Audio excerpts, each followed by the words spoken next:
So, there are a lot of replays to go through.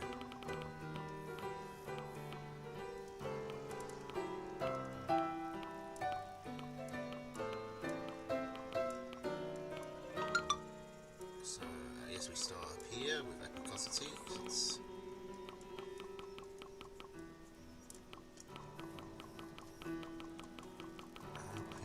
Wait a minute. A lot of these have not extracted properly. Hang on a second.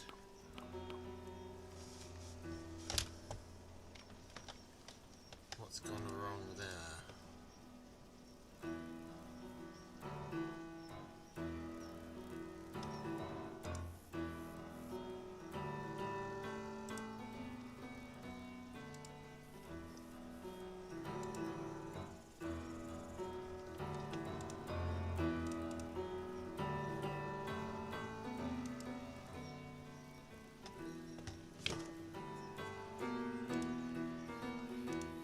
I'll be honest, it would probably be easier to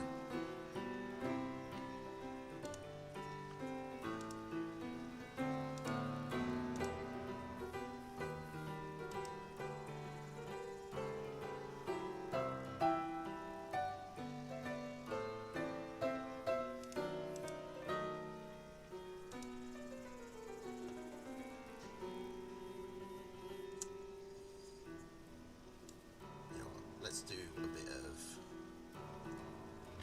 I'm gonna zip up a whole bunch of my own games, so it's not massively just clogging up.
Let's shove those in there as well.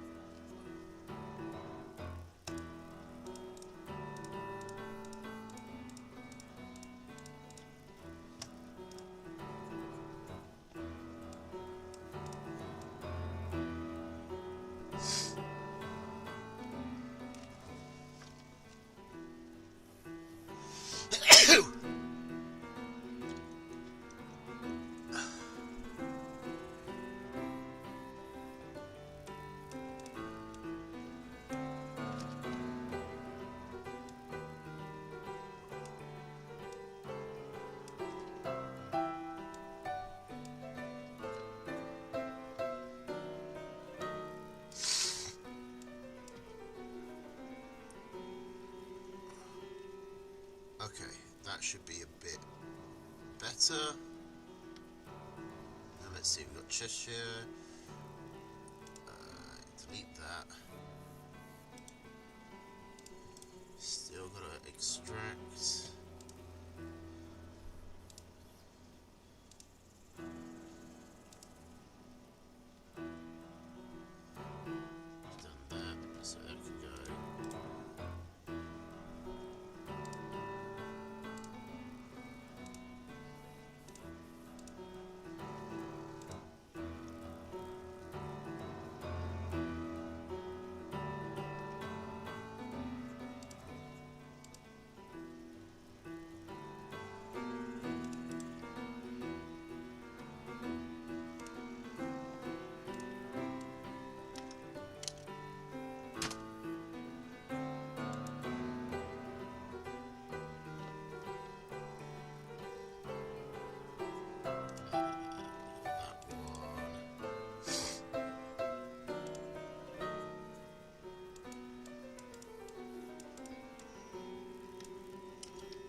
copy and paste, isn't it?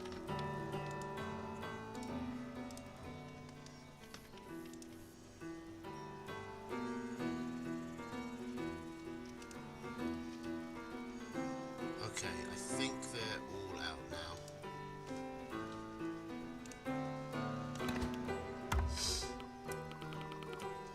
Okay, so let's start at the beginning with Cheshire versus retired Boxer. So let's see, we got Squirrel Mole, Falcon Skunk, Wolf Machine Gun, Squirrel Pigeon, Falcon Skunk, Cat Wolf.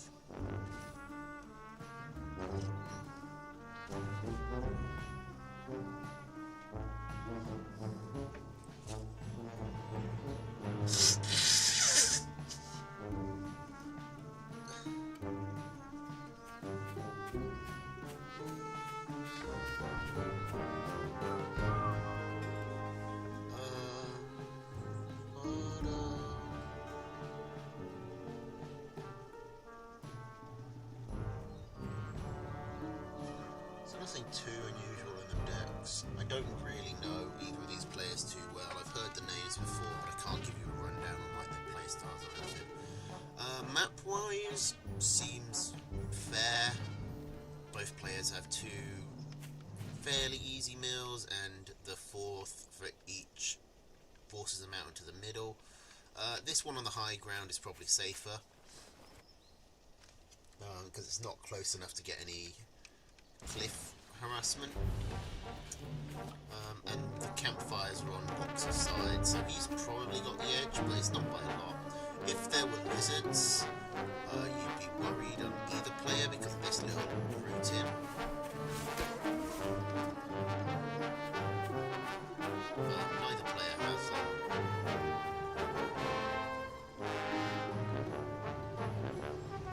Just have to see how this goes.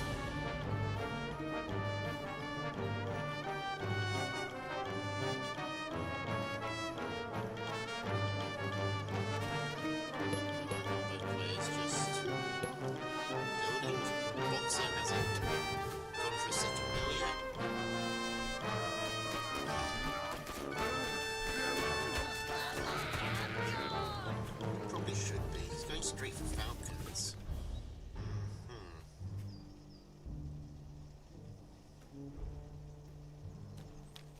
So we should be looking at some timing attack then.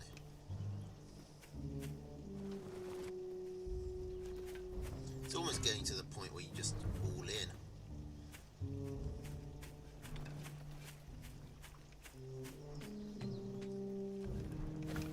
Skunks versus Cheshire. It shouldn't be too much of a problem. Skunks can't hit air units, so as long as Boxer clears up the squirrels on the ground, the Falcons will be able to just rain havoc. He's going for his own skunks as well. I mean, Boxer is just getting so far behind an eco here. He really needed to attack earlier. He still has the army advantage, but at this point he's basically committing to an all-in. Okay, he's getting a mill now. It's pretty late. Cheshire's up to 12 farms. Half of his new base is saturated. This is the open division, so these are, the players who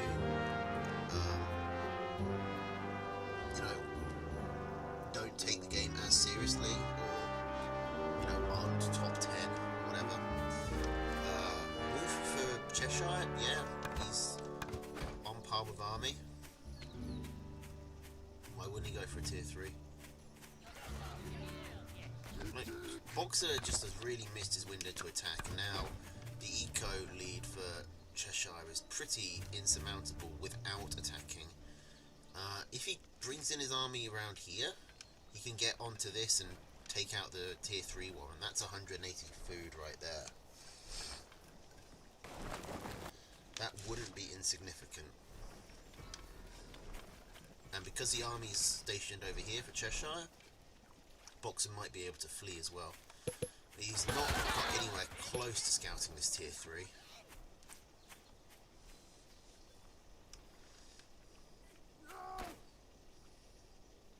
But he should know one's coming because Cheshire hasn't put down any extra eco for ages. He saved up his food for something. The Boxer's just sitting on his base. Is he going to go for his own tier 3 now? No. I mean, tier 2 is actually the right choice in this situation. Because he needs to spike up army for when this wolf comes out.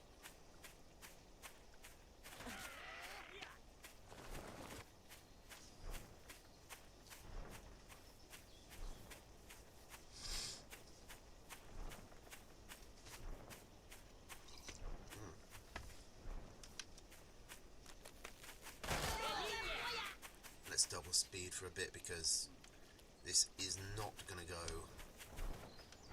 Okay. Boxer is just doing what Cheshire is doing, except slower.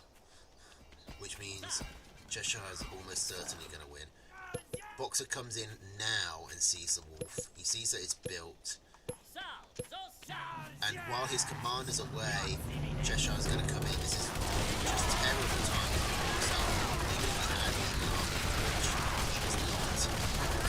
He's completely unable to maneuver because it was.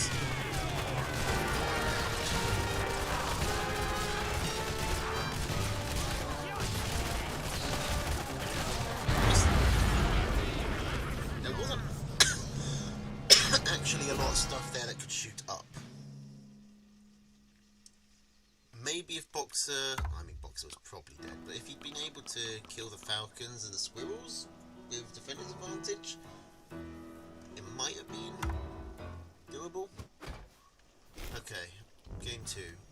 Cheshire going squirrel, lizard, pigeon, falcon, snake, badger. Squirrel, pigeon, falcon, skunk, cat, wolf, so Boxer keeping the same deck.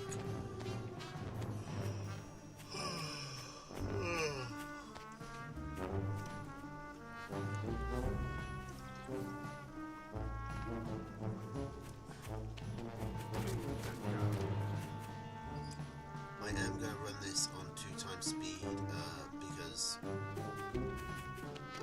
otherwise we're going to be waiting. We've got a lot of games to get through, and otherwise we are just going to be waiting for a long time because neither of these players seem particularly aggressive.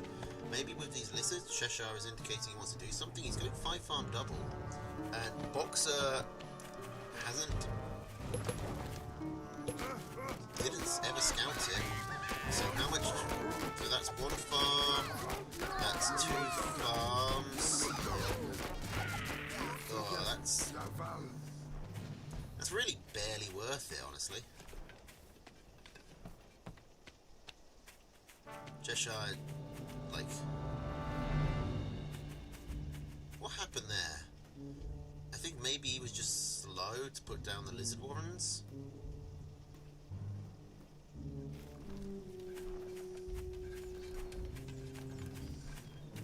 Because Boxer had time to get both of his squirrels up.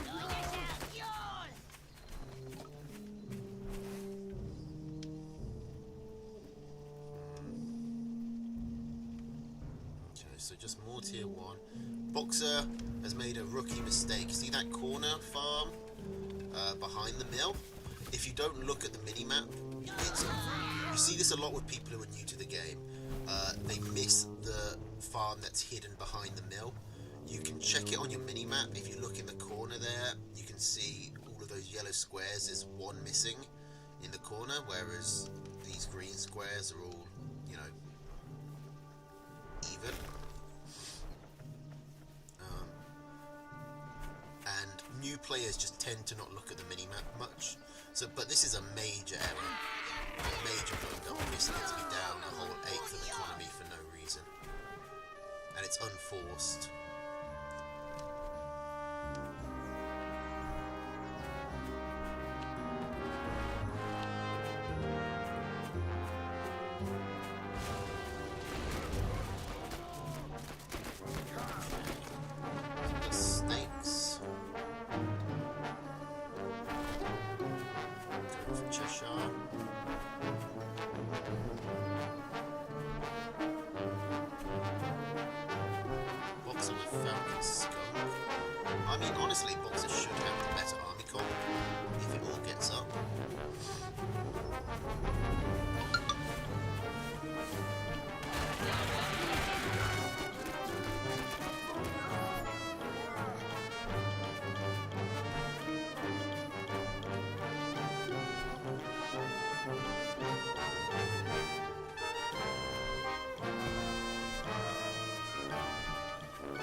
pure lizard is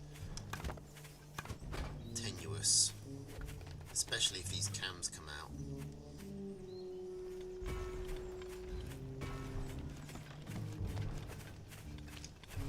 Oh, and Cheshire's army is even because he's got this 180 food put into the badger. Now, this is actually smart, where he's just sort of threatening attack so that it looks like, so Boxer feels like he has to stay in his base. That's a good thing to do while you're trying to build something in the back, like say a big tier 3 unit. Sell some pigeon warriors to get his badger cooking sooner. Now the thing is, the Boxer could just attack at any point, and lizards are really good. Ooh, Cheshire's going in. Not a grand angle there.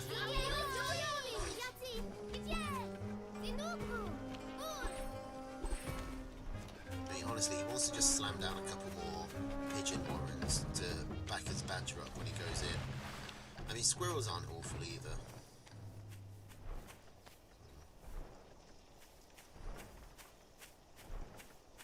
But I just wonder if 6 pigeons is quite low for a badger. Like, you really want to be able to keep it healthy, and the badger, pigeons are notorious for healing the squirrel with a stubbed toe rather than the, badger who's clinging to life on 1 HP. Let's see how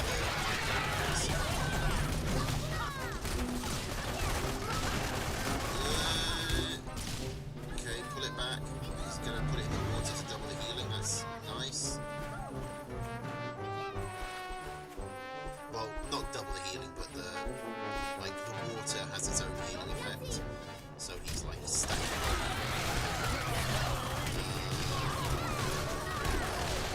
Really needs to get those falcons down. His badger targeting is maybe a little too high. He basically just doesn't have anything to do.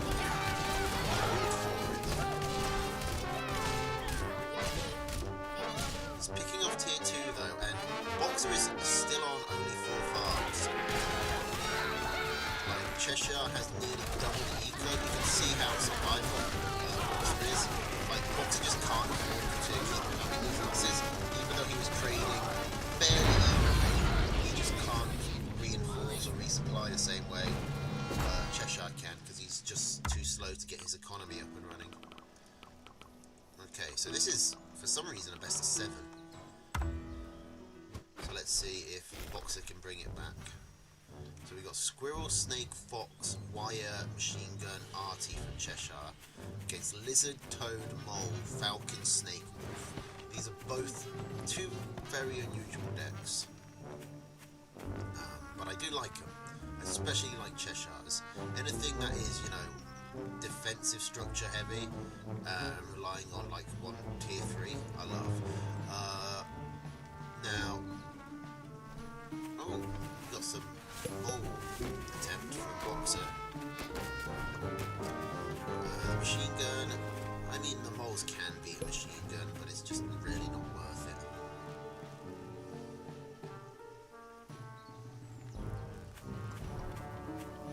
Now, going for 6 farms and a lizard warren is unusual.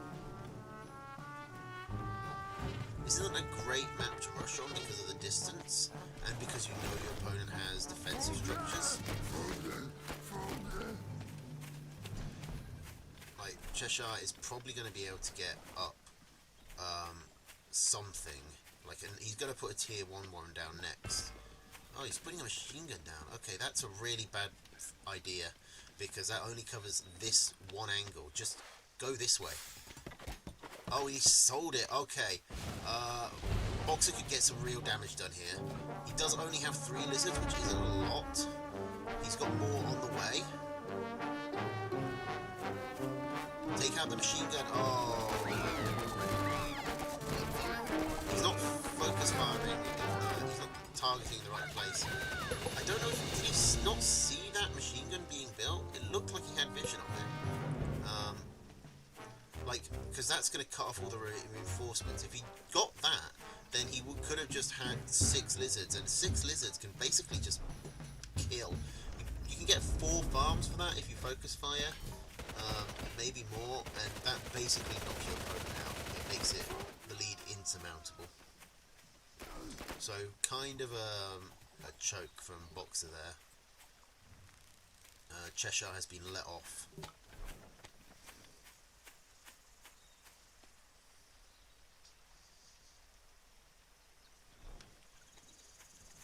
He's got quite good defences set up. So Boxer really wants to... He doesn't want to attack into this. He basically wants to sell down to minimum army. Because Cheshire can't attack him. Cheshire isn't going to be able to attack him. And Boxer can't attack him. So Boxer just wants to sell the army entirely, because he won't need it, and go for as much eco as he dares.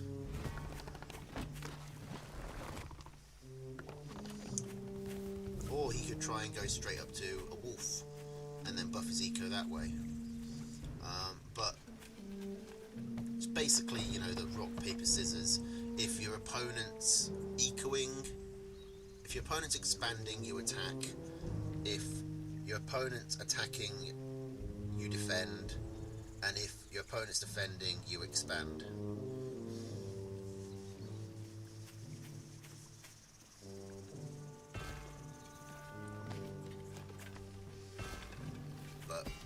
Cheshire feels super safe to eco up very greedily behind all of this defensive structure, because the defences will punch well above their weight. Lizards are pretty bad at going through machine guns anyway, and they'll have to be going through, you know, water and choke points to do it. I mean, I guess I didn't see this. There is a way in here, so he can get around the corner and get some damage in. The machine guns will just about be able to reach him, but he can still kill 3 pigs.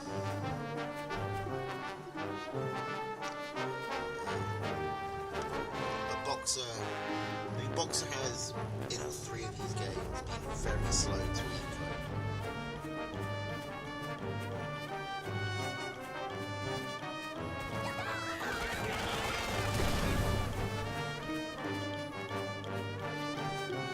But I'm not going to judge too harshly. This is the open division, not the Premier. It is specifically for those who either haven't spent hundreds of hours or have like retired and have come back.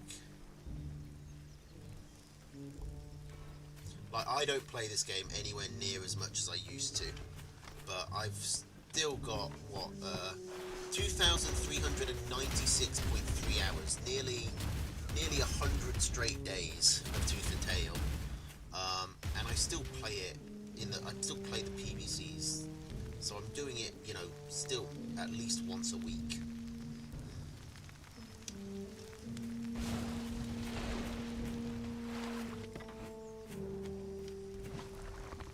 Okay, Boxer has missed 2 farms again.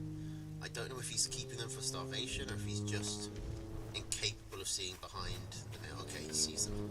He gets them. Now, has he scouted these tier 3s? He has. Lizards are pretty good at dealing with foxes because they also have swift. Wolf buffed lizards, wolf buffed anything, are really good at dealing with foxes. So if I was Boxer, I would be slamming down a wolf as soon as I can, because so many of these pigs are just gonna... Well, Fox is really good at punishing people who have been really like, who have just ecoed up, because it one-shots each pig. Now, if he had some defensive structures, that would be even better, but just wolf-buffed units can easily chase down the fox. The fox is fast, but it has to stand still to shoot, and it's rooted to the spot for like a second, or like, I think like only like 0.25, quarter of a second or something. Quarter, half. It's not a long time, but it's long enough for units to get on it, for the fox to be at some risk. Okay, wolf is coming. Boxer is even on eco. He's got this campfire, so he's at 17, not 16. But he really should honestly be even higher. He can't really do it now. He sort of missed his moment.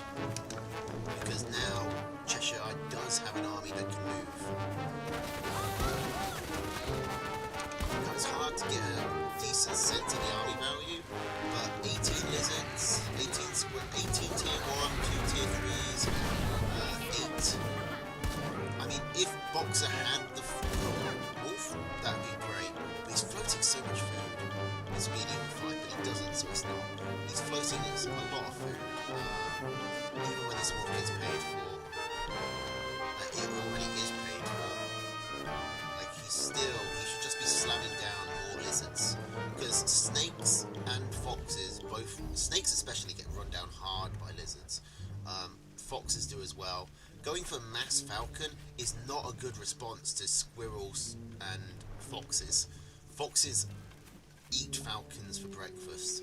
They love it. They're a high value unit that really struggles to catch up with the fox. And the fox can take in one shot. Lots of tier 1 is really good to foxes and to snakes because they are single target damage dealers. You can't hide from this. You have to take fire. The wolf is just coming out. He's going to have to walk through the whole army. He's going to get instantly gone. Or not. It's staying there at just 2 health. For some reason nothing is hitting it. Please pull it back. And now chase the foxes down. You've got the army, you've got the wolf buff. Okay. So Boxer is still alive. Still on even eco. I don't know how. Why has he got toads? I don't know. I think because there's mass tier 1, so he's thinking toads, but, you know, 3 toads are not really a factor against 18 squirrels.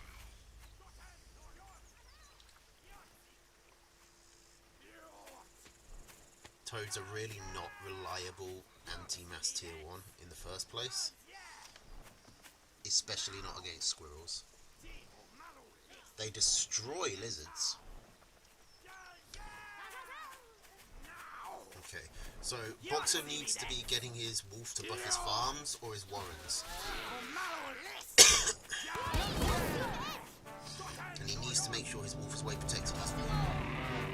I think he's giving too much ground. He needs to engage.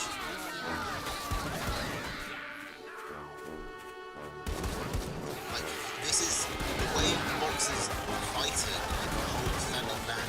He's just letting the foxes kite. The wolf went down, the foxes went down. Everything is dead. Boxer is the one with Falcon Flock still. He should be pushing. You can definitely push here. There's only 2 machine guns.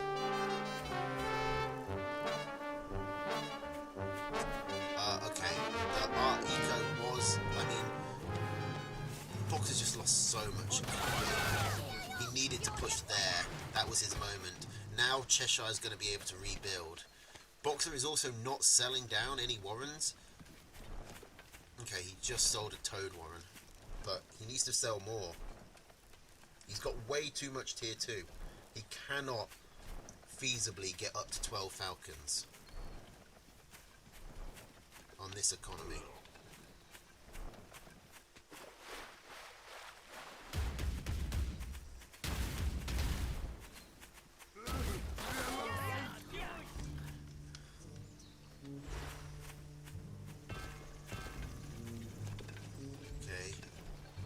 Eco is evening out a bit, but Cheshire has a completely fresh mill to work with.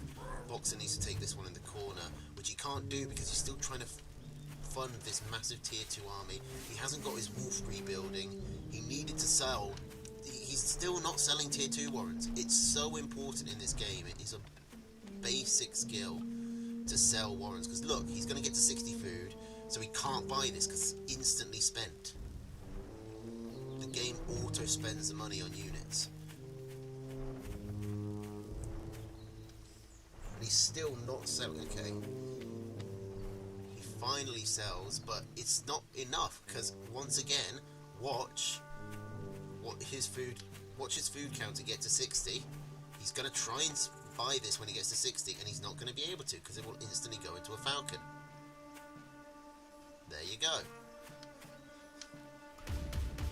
Oh, and this is just beyond Cheshire.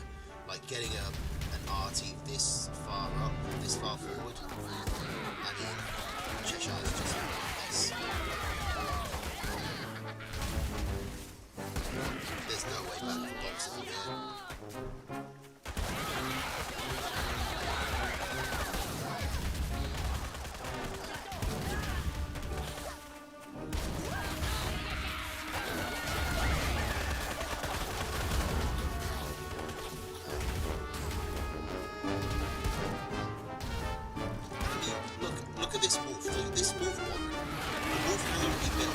just 180 food that is just sitting there. Cheshire sold 2 of his box moves, and that gave him 360 food instantly to work with. So he was able to rebuild his armor and keep going into eco. Like, Boxer just refused to sell anything. He never got up to 12 falcons. I don't think he got up to 6 snakes either. He definitely never got the wolf paid for.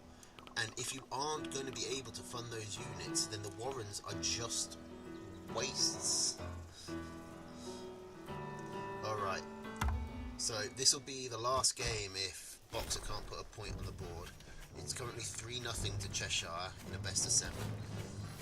And Cheshire is feeling really confident. He's going pigeon, mole, falcon, owl, machine gun, balloon. Not only no squirrels, but no lizards either. No combat tier 1s. Like, moles are not enough.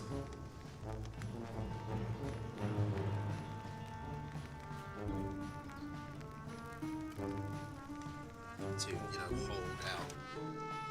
Okay, Boxer's got some moles of his own down. Have been hidden. I wonder if Cheshire's trying to do the same thing, which is why Boxer is just, Okay, there's 3 moles here, so moles get extra damage against structures. He's not bringing the 3rd one in either. He's not rallying properly. So Boxer should have been able to get that pig. He's not going to be able to now. He's lost 3. Okay, that's GG. Sorry, you can't throw away 3 moles like that for no benefit. You can't do it for any... No, not in the early game. In the early game, you can't do it for, like, 3 squirrels or lizards or anything, but that's...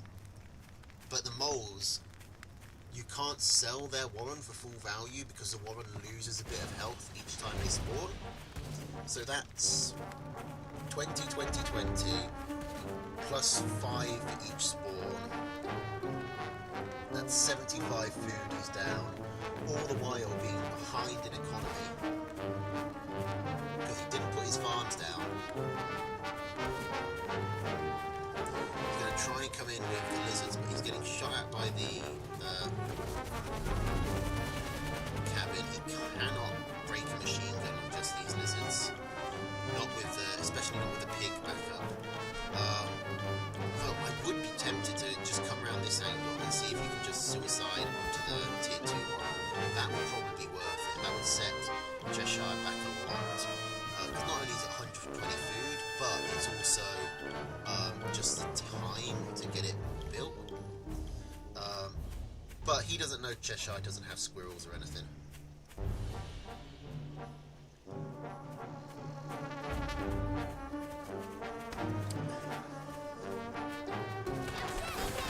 I mean, honestly, with 6 lizards, you could break one machine gun pretty easily. But it would basically, it would cost him like 4, maybe 5 lizards. It would cost him most, if not all, his army. He's missed the corner farm again, which is just a mistake. Just a mistake on top of a mistake. Well, he's in a bad position. He didn't need to blow up his toes there, miss micro, but it happens. It's only one of them. Are they going to get away? Lizards are pretty good at taking down falcons. So honestly, 6 falcons, you could take 2. Sorry, 6 lizards could take 2 falcons. But really, once again, he's just being so slow to eco. We're over 3.5 minutes in, and you really, like, in the modern meta, you're basically looking to get your second mill up around 2 minutes.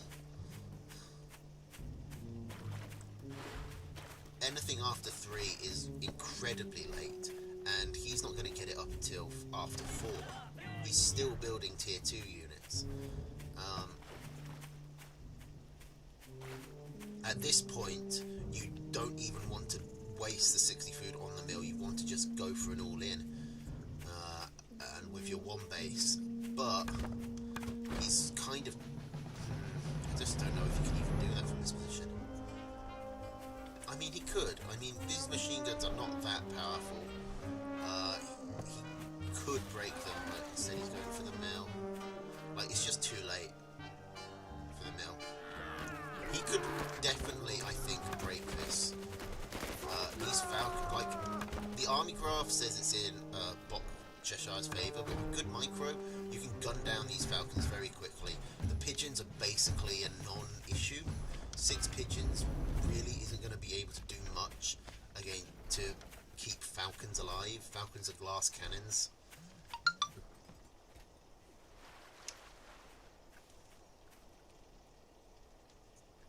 So the pigeons don't really have time to do their healing work.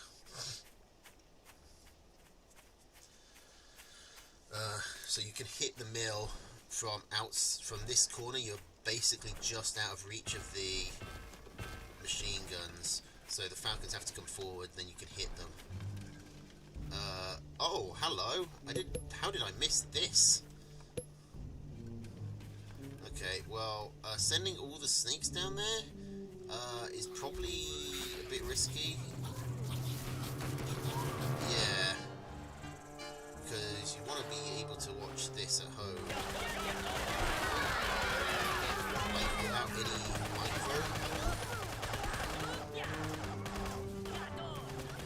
I mean, if he can survive this, which he should be able to if the snakes get back here.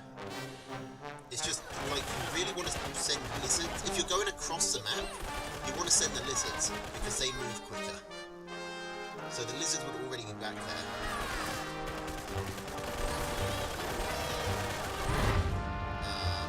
Instead, he's brought his snakes back, and then he's sent them all the way back again. And it's just not really any point to that.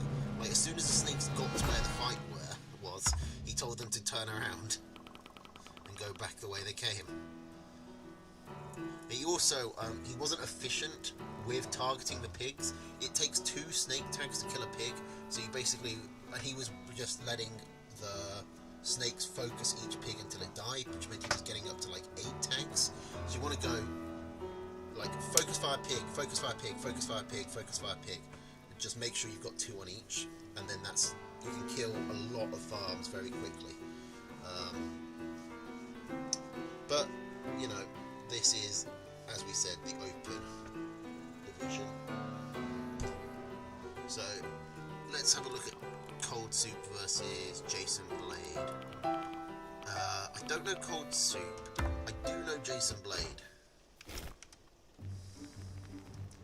Okay, so we got Squirrel, Toad, Falcon, Cam, Wolf Mine against Squirrel, Pigeon, Skunk, Cam, Owl, Machine Gun. So Jason Blade has been like, well, it's a matter of how much he plays, but he has definitely knocked on the door of the upper tier of players before. So, you know, he will at least have the fundamentals down. Because he's definitely been around for a few years. And even if, I don't know if he's got any, like, big wins over the top tiers, he's at least played them and has experience against them and has seen other tournaments, so knows roughly what to do. Cold Soup, I have never seen that name before in my life. So he could be a new player, he could be someone who's just changed the name, that does happen. I don't know how much he knows of the game, so it'll be interesting to find out.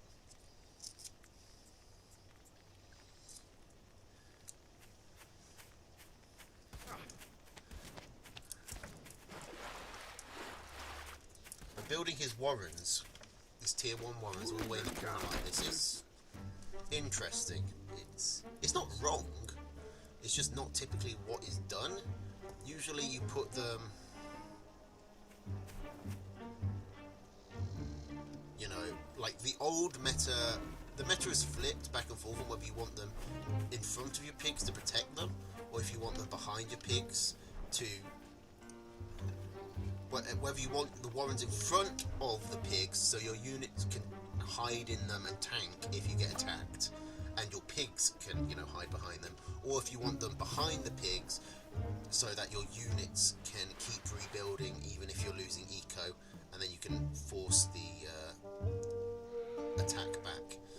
The meta is flip-flopped back and forth on that.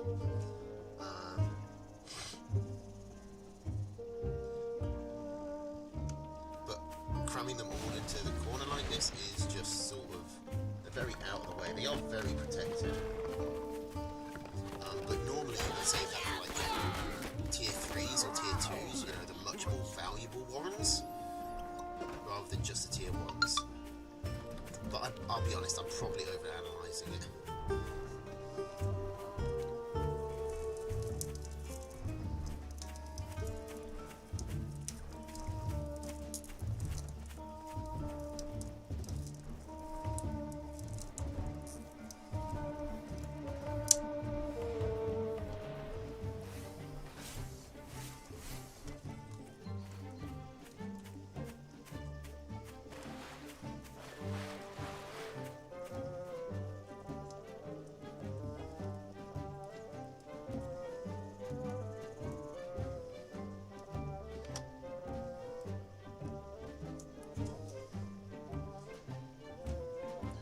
Straight into the tier 3 for Cold Soup. It's not been scouted. It's going to be a little hard for Jason to scout that, honestly. With this machine gun and the army right here, he can take the long way around, but still, then he probably will take a lot of damage from the pigs and then the army, so...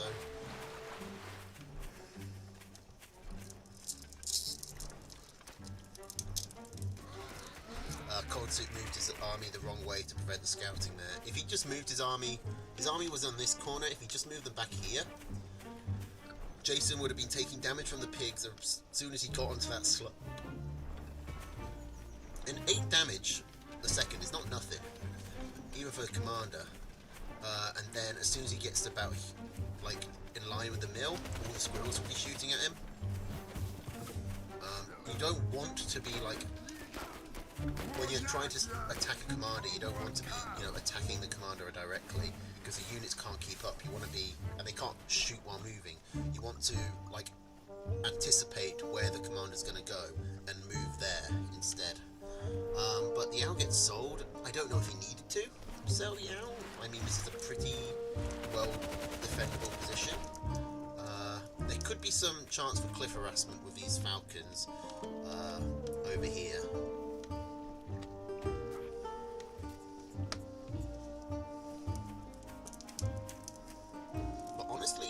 Skunks, 4 cams against what Jason has, which is a lot of tier 1. That's going to do pretty well. He has 15 squirrels, so that should be enough to kill the falcon flock that Jason has.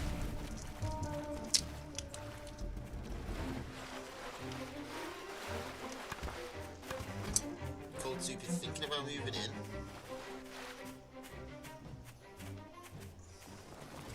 Oh, that's a dangerous time to burrow back.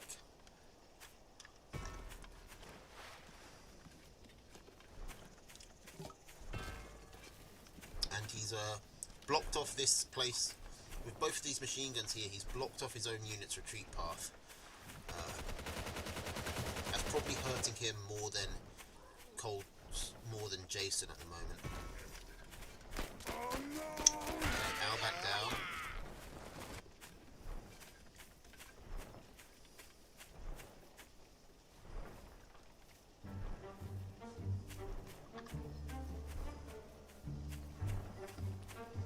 Is the player already making any moves?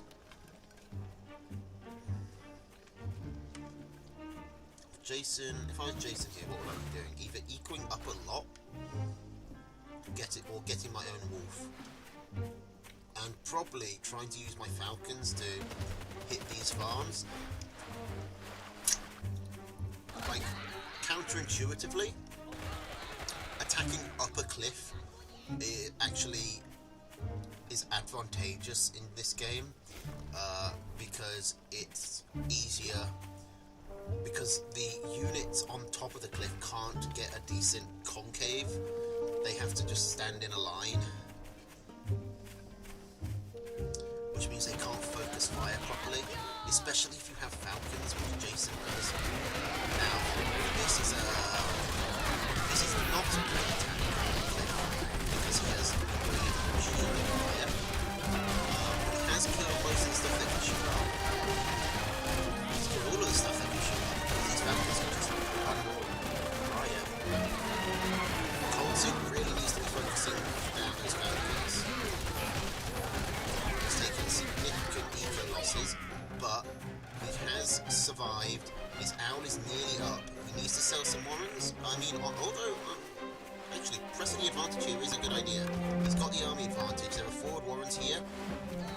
Yeah, he should go for this. He should commit. He can definitely win this fight. But the longer he waits, the more Jason is able to rebuild. Especially now he's got his tier 3. No, don't run. You've got the army advantage, Soup. Attack, attack, attack, attack. I don't know what Soup is so scared of.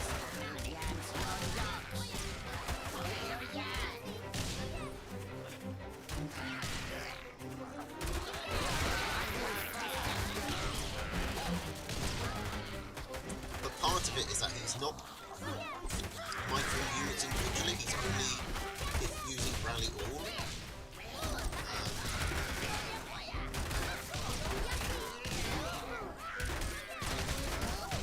You can definitely bring your skulls forward to lay gas down on the massive tier 1. But you know, he kites back and forth, and with the 3 units from the owl, plus the quicker reinforcement distance, which he's actually got, which you don't usually have as the attacker, he is able to overwhelm the steady drips and drabs of Jason Blade's army. It takes a point. Alright, game 2.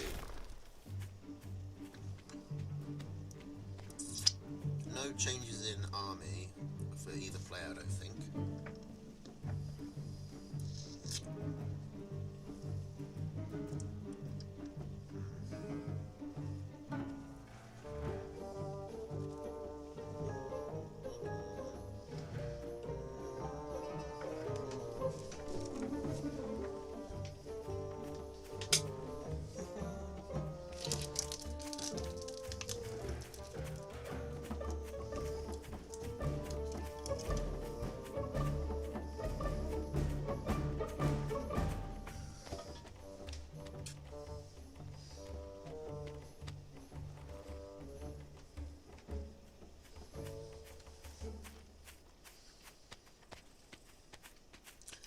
Mills on this map.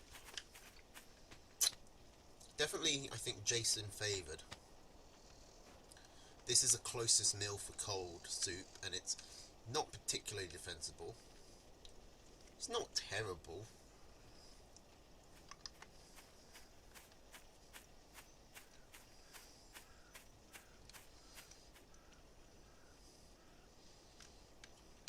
Jason can really only... Well, Jason... No, it's not. Jason can come round, but that should be pretty easily scouted by Soup. It's just... It's going to be hard for Soup to ever get a third mill. Well, I guess this one is cordoned off by the cliffs. So if he takes this one should be pretty defendable.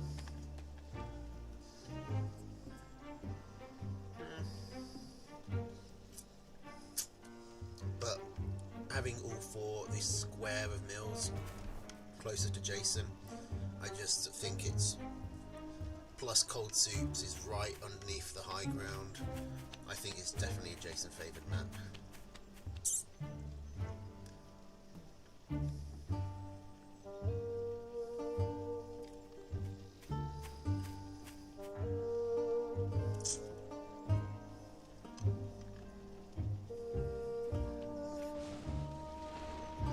Interesting choice to take this one first.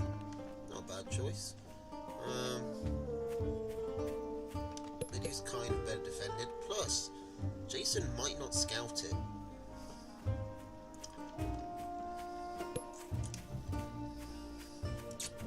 I wouldn't call it a ninja mill, but it's ninja-esque.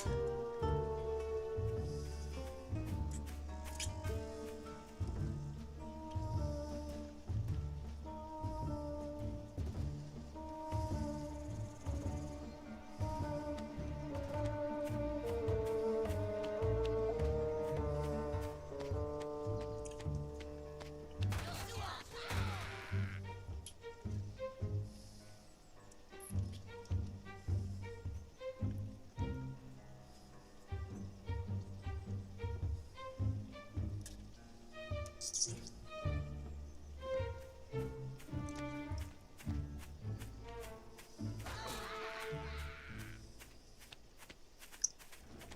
4 skunks for Jason against Skunk Cam for Cold Soup.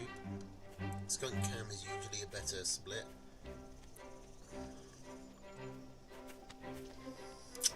But these moles might make things a bit more difficult.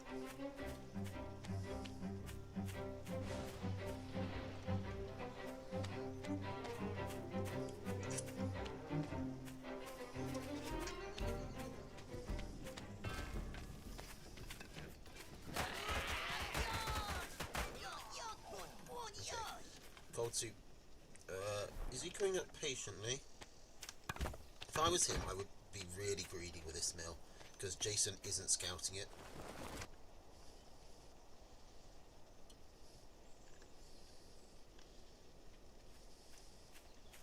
And it looks like Soup is just trying to turtle up here. That's what Jason is probably assuming.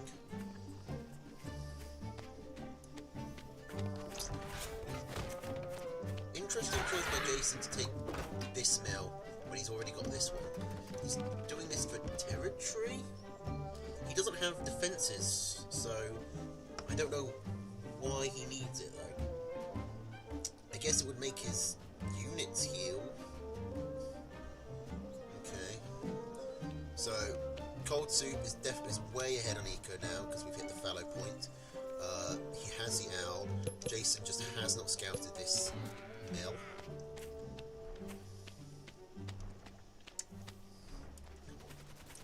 So he thinks his opponent is like on low eco.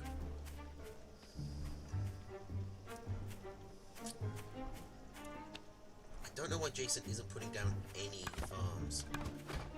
Okay, there's one.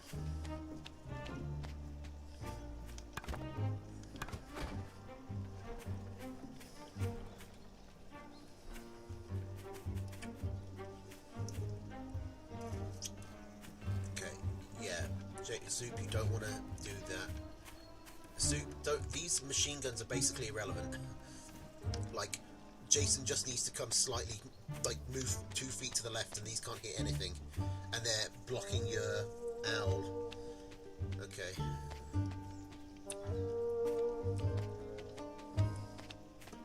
Looks like we might have a fight.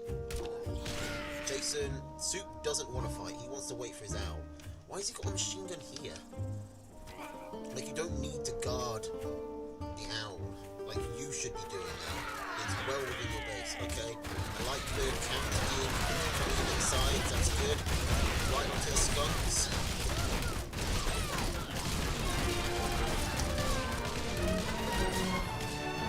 Now, that's... I mean, Soup wins the fight. Plus he's got the eco to rebuild. That should be GG. He's got his tier 3 out. Jason is very far behind on eco. Very far behind on army.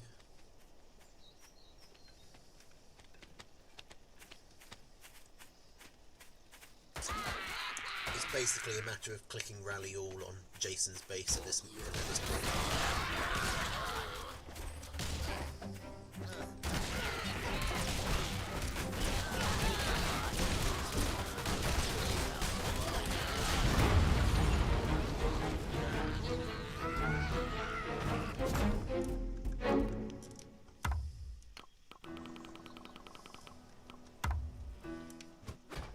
Alright, Cold Soup seems to know what he's doing.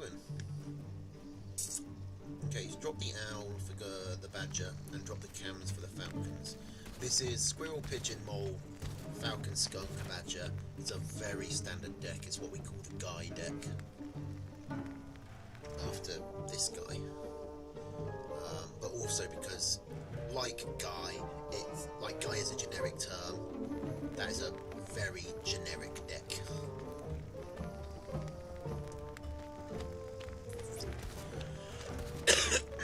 It's just not too complicated to use, kind of fits most situations in the game.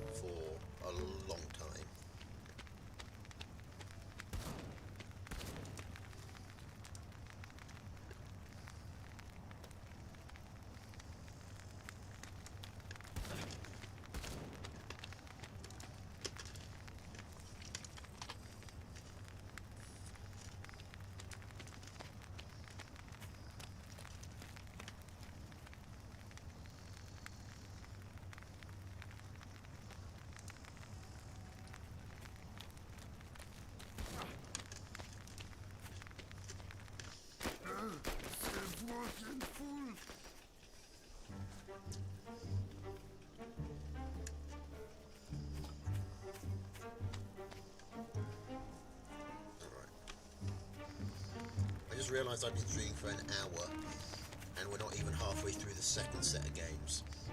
So I'm going to speed things up a bit, because it looks like both players are fine to just sit on their hands for a bit and equal up.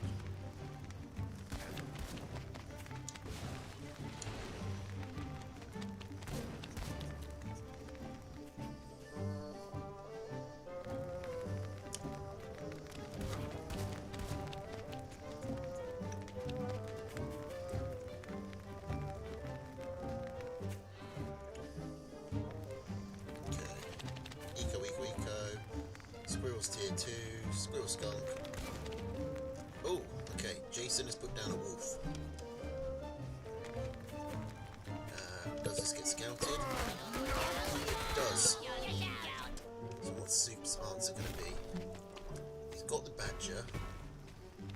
Could just put down his own tier 3, could equal up. This mill is very susceptible to the cliff abuse that I was talking about before. It's going to be a nightmare for Soup to defend this from the high ground.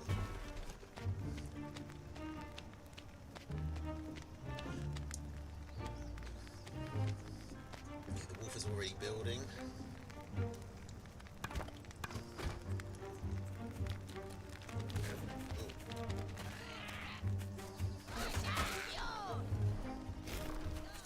I mean, Jason doesn't need to attack. If he gets this wolf out, he can just park it on this mill, eco up, take this mill as well.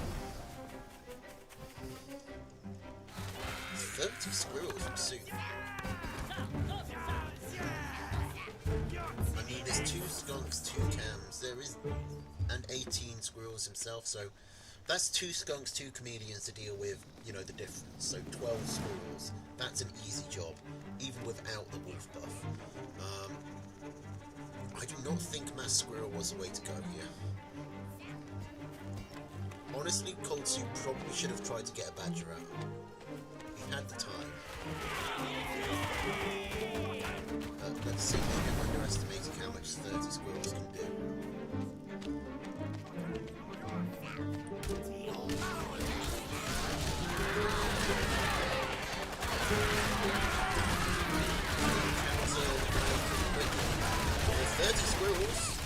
I'm doing actually a lot of work. I severely underestimated how well 30 squirrels would do. Now they're on the road, they're able to chase down these falcons. They've killed the wolf. I think this is GG. I think Jason gets run over here. He can't bring himself to sell the wolf, Warren. No, Jason. Sentiment destroyed.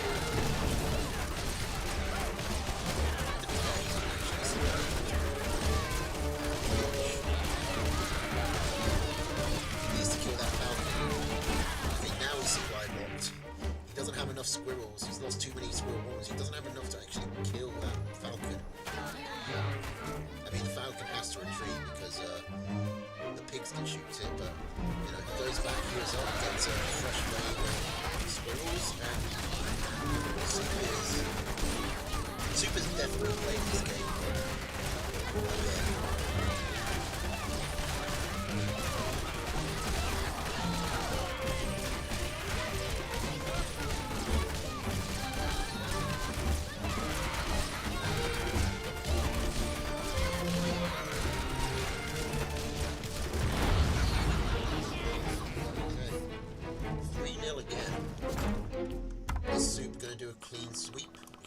Clean sweep in a row. Alright, so Soup dropping the falcons for the cams. Jason, squirrel, lizard, falcon, skunk, cam, wolf.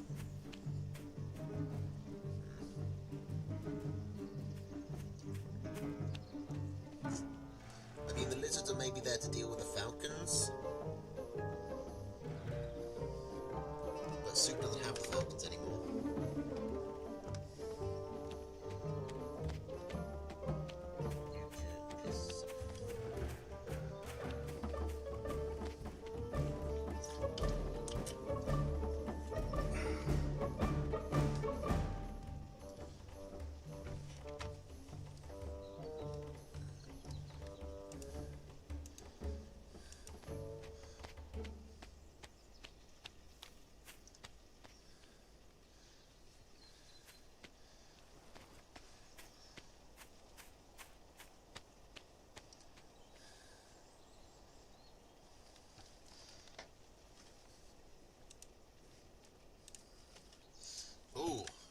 lizards coming in from Jason. I missed that.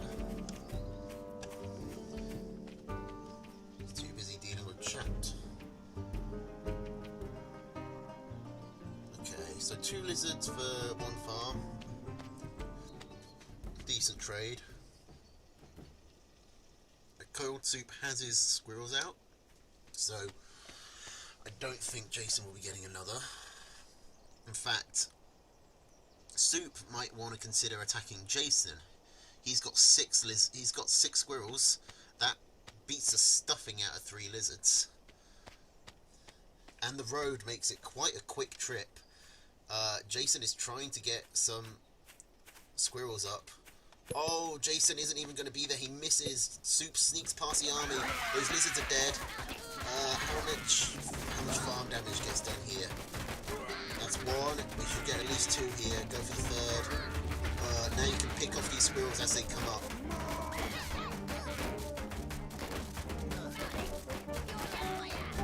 Okay, it looks like that's the limit. Possibly more could have been done. A lot of damage there. You can see that's like, I don't know, 80-ish damage wasted on the mill. That's at least another dead pig, probably a dead warren. In that position, you want to be picking off the units as they come up, so there's never enough. They never build up enough to force your attack back while you destroy their warrens, and then you can rebuild while your opponent is having to, you know, build from scratch, and then on the second wave you can just kill them. Which is kind of looks like what's going to be happening, because Cold Soup's coming in again with, you know, not all the squirrels are here, but enough that he has the numbers advantage.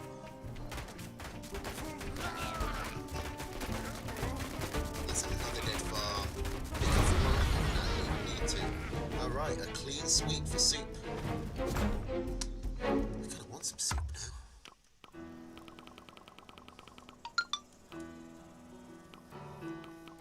Okay, now can he do the same thing against B-Man? B-Man 1282. 1282? 1282. Okay, he's bringing out the boar. Excuse me. Hang on a second.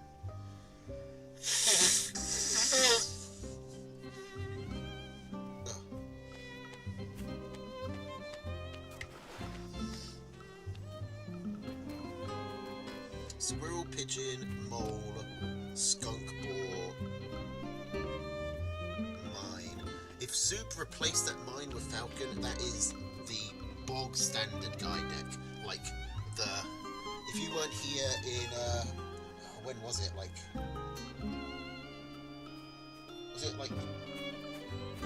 it 2020, 2021? Maybe even as far back as 2019. Where this guy, Lucas Nickis, came onto the scene and just became an absolute monster with that deck. No one could figure out how to beat it because it was just so super consistent.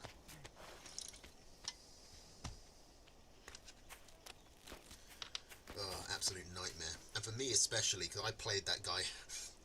Lucas and I are pretty good friends, so I played him the most.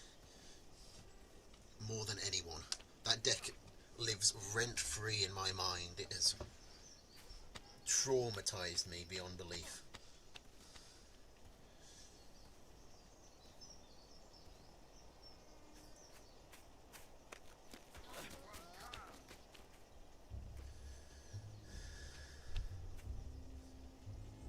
Okay, so B-Man. Squirrel, Lizard, Toad, triple tier 1. Falcon, Skunk, Badger. Now it's interesting that he's taken Badger without any pigeons. That's not usual, because the Badger pigeon synergy is just so good.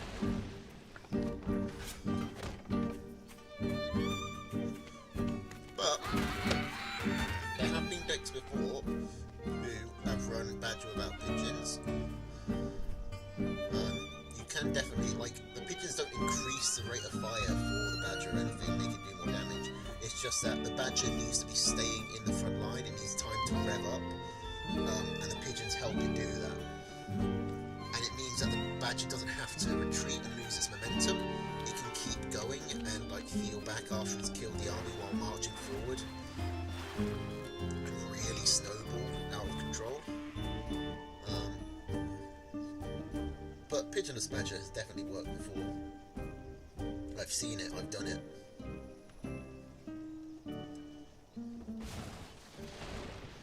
Okay, I actually approve of taking this mill. This mill is so vulnerable to cliff abuse from B-Man. Now, B-Man does have a Falcon, so that is something Soup has to consider. I think I'm getting the vibe that Soup is an old player who's come back under a new name. It's just sort of the way he's playing.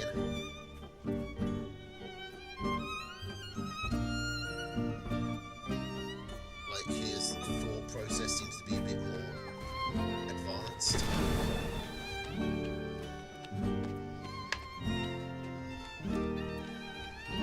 Because most people wouldn't consider that, to be honest. Like, cliff abuse is something that a lot of people just tend to overlook until, you know, they really get punished for it.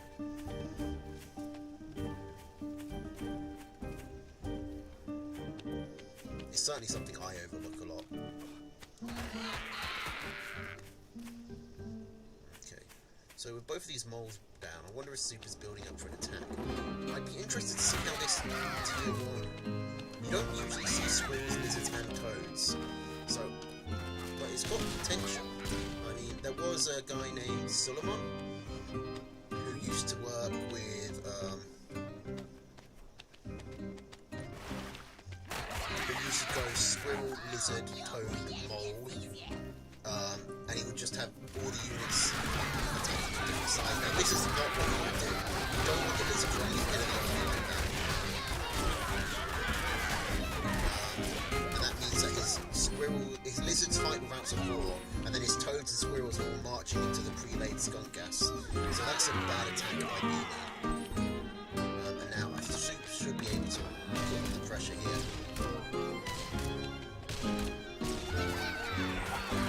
Once again, the lizards get too far ahead. B-Man is also not many micro toads, so they get right. You want the toads to get right in the middle before they blow up, but he's sort of blowing them up. He's not holding them, so they blow up on the first unit they see, which means half their damage is wasted. Okay, so if Warrior goes down, the Warriors will probably not be far behind. Even if B-Man survived, he's behind on eco and infrastructure. So, win for Soup. This one's only a best of 5, but let's see if it's going to be another clean sweep. So, Cold Soup again, machine gun instead of mine, but otherwise, you know, standard deck. B-Man dropping the toads for the pigeons, otherwise same deck. So let's see how this goes.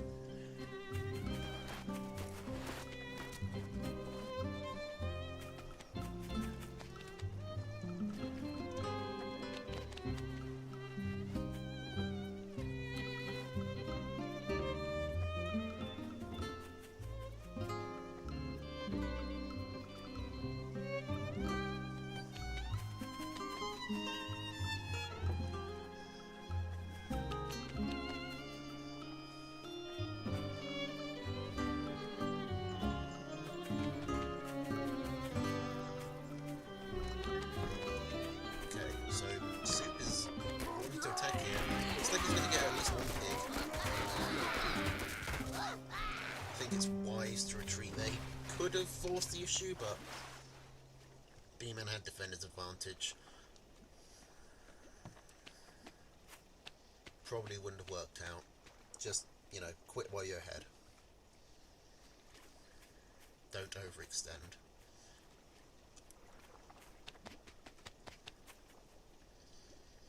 I really hate the way B-Man's warrens are laid out. Not because there's anything strictly wrong with them, but it's just setting my OCD on fire, watching, like, they're half a warren back, so you're missing space, and then you're not using the space to maximum efficiency, and then this one is, like, out of line with the rest of them. It's just, my autism doesn't like it.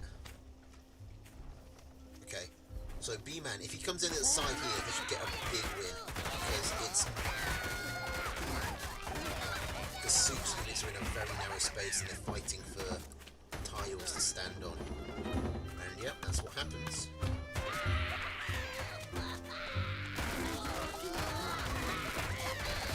Going. He does destroy a Warren, but you know, Soup should be happy with that.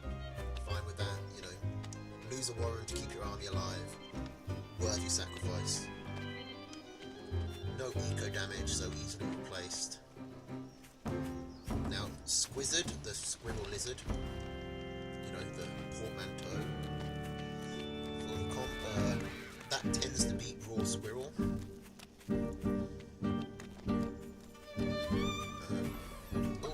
Quick pick off on this. Nice. Surprised he didn't get any punishment for that. Soup was close enough to rally his units. Could have at least picked off a few lizards. But, you know, that's just a nice, easy 60 food pickup.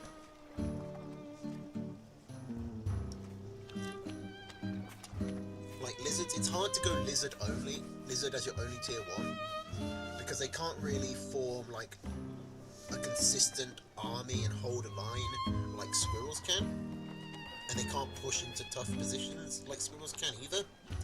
But they have such utility with their speed and high damage that they can really do a lot of hit and run tactics. And like I said, because they've got more damage, if you sprinkle them in to your army, like Squirrel Lizard will generally beat Raw Squirrel.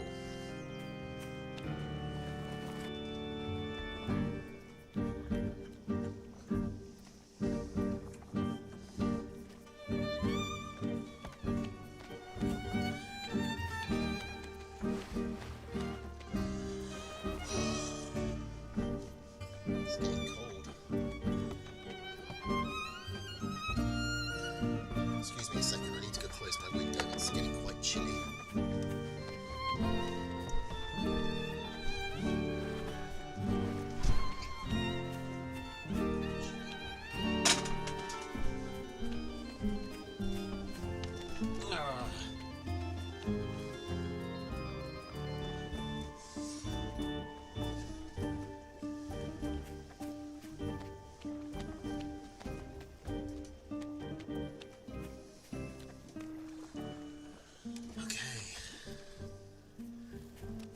So I like that B-Man's like sort of spreading his lizards out, just giving himself an angle. Ideally you want all your units to be, you want your lizards and squirrels to be coming at, you know, different angles. Lizards are one of those units like chameleons where, because they don't have a lot of range, if you can get them to hit at the sides, so they don't take damage running into the fight, then they just trade a lot more efficiently. Okay, Soup going for the ball. I mean, he is under a bit of pressure here, but he should be able to hold. I mean, I don't know actually. It's 18 squirrels against 4 skunks. I think actually B-Man's got the massive advantage here.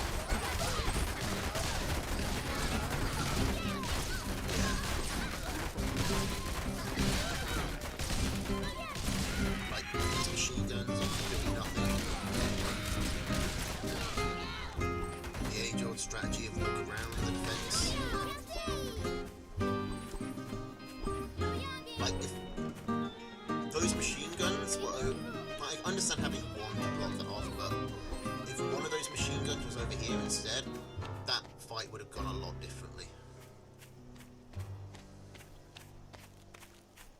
And when you're selling down, basically always sell defenses first. Like, these machine guns are just really... That's 120 food that just is not contributing to the fight.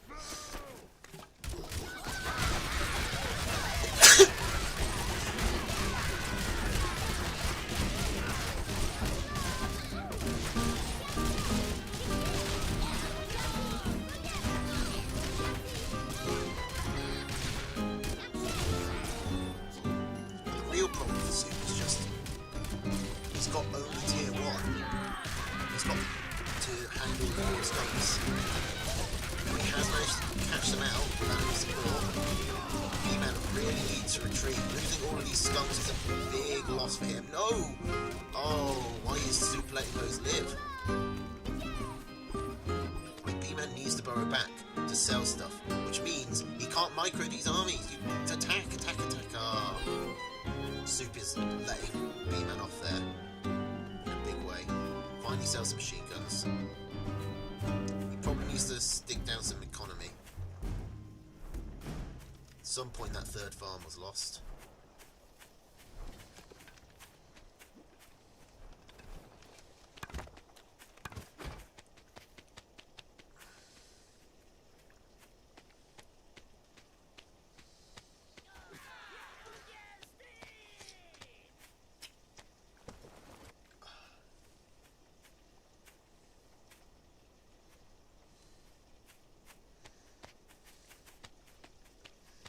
Okay, so B-Man's down to just 2 skunks. He sold one of his skunk warrens.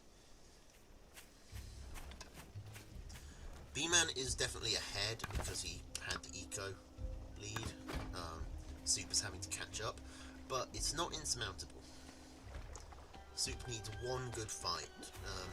Having Squirrel Mole, just having any other sort of unit, so that you can rally, you can spread them out better, because you can only rally like individual lumps of units in this game. If you have just pure squirrel, you can only move your squirrels like left, right, forward, back, whatever. But if you have squirrels and even just the 3 moles, then you can move your squirrels forwards, pull your moles right, and then the skunk's AI is going to go, oh, we'll target the moles. And even if they only get do it for 1 or 2 seconds, 1 or 2 shots, that still saves the squirrels so much damage from standing in the gas. It lets them get forward, it lets them get set up, it lets them get a shot off. It really makes it a lot harder for the skunks to, handle. Skunks find it a lot harder to handle diverse unit pools. They like dealing with big clumps, and you tend to get big clumps when you've only got one type of unit, because that's the only way you can micro in this game. With some exceptions.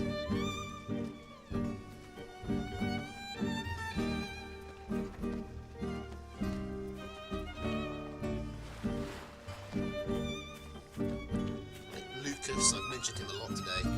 He has this technique where he wouldn't rally his army when they come out of the warrens, so they're naturally spread out. And then when the skunks come in, then he clicks rally all on the skunks, and then the same tier 1 is coming at multiple different angles. But to do that, you need to have the warrens spread out, because here, if you rallied, say, where the skunks would be, like over here, all the skunks would basically be coming from the same direction. All the squirrels would be going from the same direction anyway. Okay, so moving into third mills. B-Man is ecoing up more, but Soup doesn't really feel confident in attacking. If he can slam down a couple of machine guns here, to block this corner off, that's really the only way B-Man can attack. But he's not doing that. Instead he's going for more squirrels. Soup is just going to be falling pretty far behind Eco at this rate.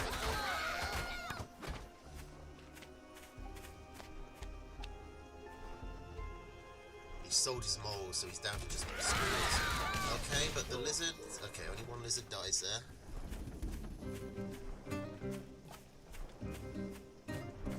He's got his moles back up. But seriously, if those mole ones were... I mean, B-Man, if I was B-Man and I saw my opponent building machine guns, I would instantly attack. So, it's not like it's easy for Soup to get him set up. But if you can get a couple of machine guns set up, that will allow him to eco up. It will help his army a lot, and he can, eco up behind them. B-Man is going back up to 4 skunks. And I mean, Soup just is so tier 1 reliant that I just think that crushes at the moment. Plus, I mean, Cold Soup can't get any... This is just a very dangerous mill to put farms on because it's going to be on the front lines of the fight. Whereas B-Man's third mill is protected. It's out of the way.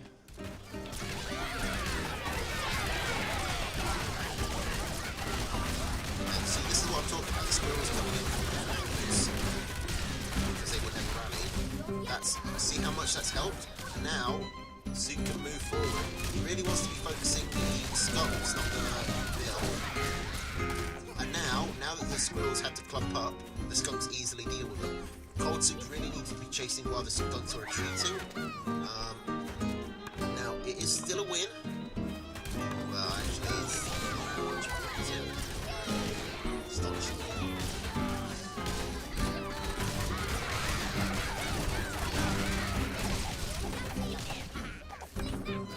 Actually, kind of an even trade, and an even trade favours the guy with the eco, which is B-Man. Like, B-Man has lucked out a bit with the map, giving him this extra mill, or at least this mill that is more protected. But Cold Soup has had moments to, like, finish it off. When these skunks were trapped here, if he'd attacked then, he basically would have been able to just walk over the... He would have been able to kill them easily, and then he could have just walked over. His other skunk is coming out. This mill is going to go down. The squirrels are doing what they can, but I just don't think it's going to be enough.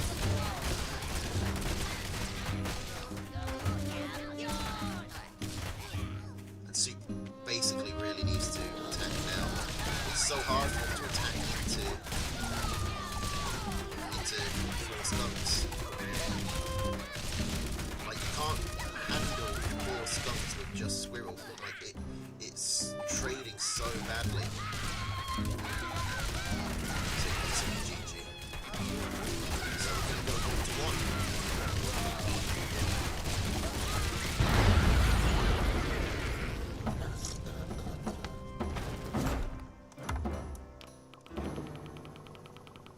Soup is not getting another clean sweep. Okay, squirrel, lizard, mole, falcon, skunk, boar. So Soup bringing in the lizards. That will help him deal with the skunks. Squirrel, lizard, toad, skunk, cam, badger for B-Man, which I think is what he was running in the first game. He might have had falcons. That is, I mean, toad, skunk, chameleon. That is a lot of anti-tier 1. Which, to be fair, Soup has been relying on a lot.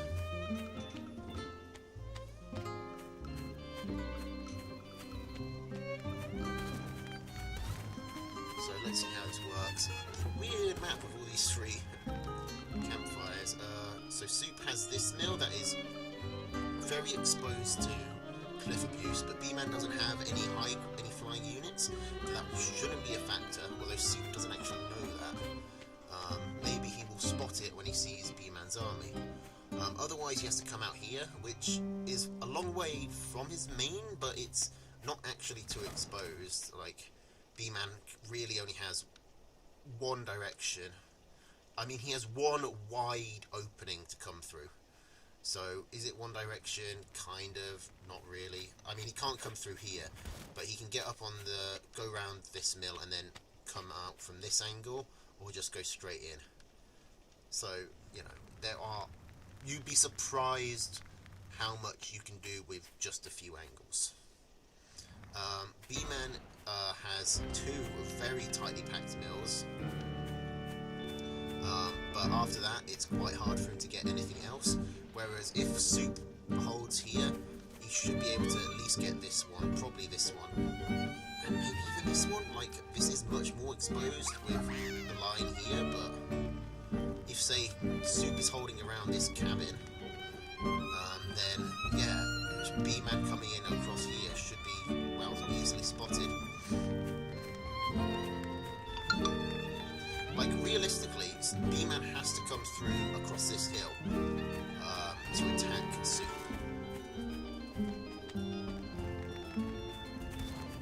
actually a lot... I think this might actually be a Soup favourite map. Like, B-Man's advantage is that his 3 bases are very defendable, but if this goes to a 4-0 game, or if Soup gets any sort of map presence, B-Man is going to be stuck in this little corner.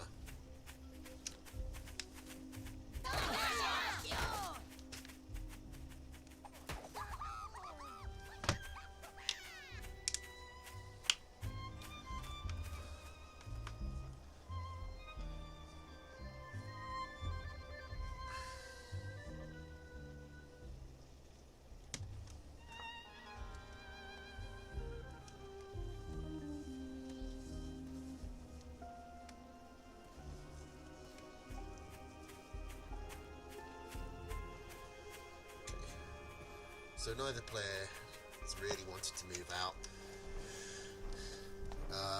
Soup putting down a ball, I think that's the right move here. You should have plenty of time to get it up. Did B-Man lose a... B-Man lost a toad onto that cabin. That's a wonder. B-Man comes in, he scouts the tier 3. Yep. Again, like I said, you don't want to chase down a commander, because the commander moves faster than any unit. You want to anticipate where they're going and move your units there. The boar warrant is built, but it's supply blocked. Soup is ahead, 1 farm on the eco. Now, is B-Man going to move in? He has the 4 skunks, and Soup is only tier 1 at the moment, but the boar is paid for, and Soup has a variety of tier 1s, rather than just one clump of squirrels, which makes it a lot easier for him to get to send units to attack around the gas. And B-Man still isn't attacking yet. He's only got like 20-ish seconds before that boar is built. Honestly, less now. Honestly, I kind of overestimated that before, didn't we? Yeah, it was only 10. Okay, so the boar is up, and B-Man has a lot of tier 1. Both players do. And both players have really hard tier 1 counters. I think the boar is just better as a tier 1 counter than the skunks. Because the boar can hit the skunks a lot easier than the skunks can hit the boar. And the boar can hit the warriors. Like, this boar is just... Uncle Butters is just walking forward without caring well. He's still got half his HP. And remember, when he dies, he explodes and takes a lot of units with him. You don't want Uncle Butters to be killing the pigs. Okay, that's kind of a waste of a boar bomb. But... damage is kind of done. I mean, somehow, B-Man didn't lose a single farm. Or a single warrant. So he's not out of this, actually. If I was Soup, I would sell these moles immediately and get the boar back. Or I would sell the boar and just commit to the tier 1. He's doing neither. I think that is a mistake. This is a very low eco game. You need to sell. Okay, he's going to go back. He does sell the boar. Sad, but... really, honestly, he shouldn't have let the boar die. The boar takes forever to kill a mill. If he just pulled the boar back and let it... he doesn't have pigeons and there's no water, but if he let it heal just even 20 HP the slow way, then he would be in such a good position. But, you know, he's getting by anyway. Takes out the campfire B-Man was building. His army was significantly bigger. Yeah, he just had 18 squirrels, which is a lot more than B-Man can put out.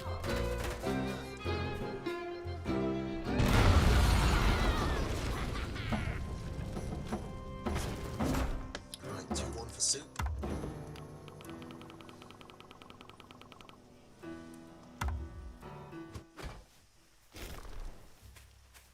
Okay, squirrel, pigeon, mole, falcon, boar, machine gun. So, not quite a this guy deck. He's dropped the skunks for the machine gun, but pretty similar. B-Man, Squirrel, Lizard, Pigeon, Falcon, Badger, Skunk Badger. So these are both like a lot more standard decks. Boar versus Badger is a classic matchup. I've always been a Badger favourer. Love me a Badger.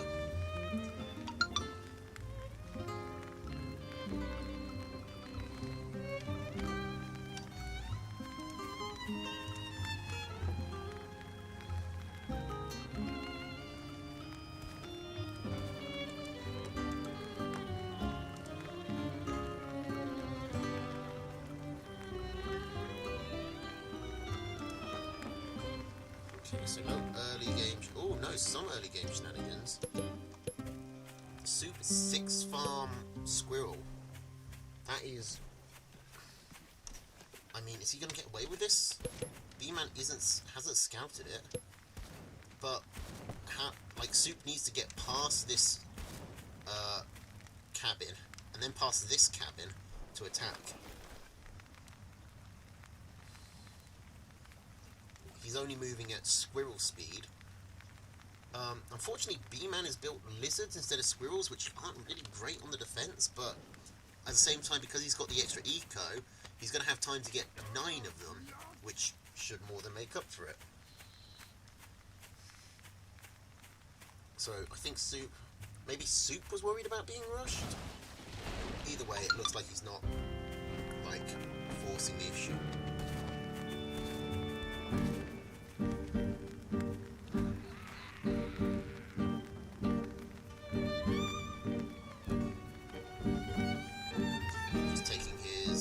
Secure second base, no cliff abuse on that one. Both players have a nice, easy second base. Third for B-Man is much easier, but I mean, actually, no, it's pretty symmetrical actually. Just this one base in the corner, so I guess Soup technically has an advantage. But it's not a lot in it. B-Man taking his campfire. I always love someone taking a campfire. This one is pretty exposed. I don't know why Soup is turtling up so much.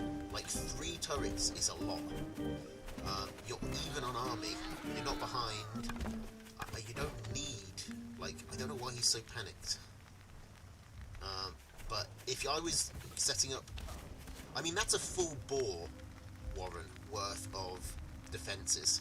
If I was putting that down, I think I'd rather just have the boar warren, or at the very least I'd want to have the boar warren behind it, or fully saturate my second mill.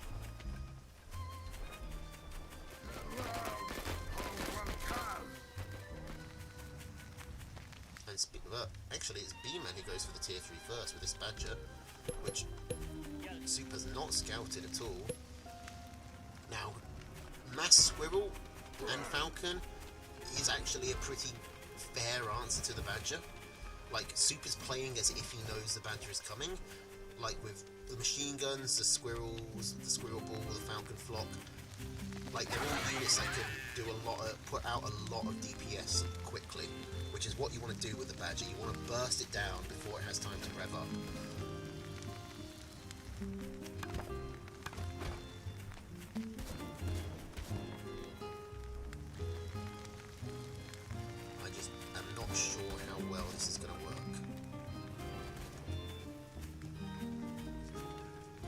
Let's see.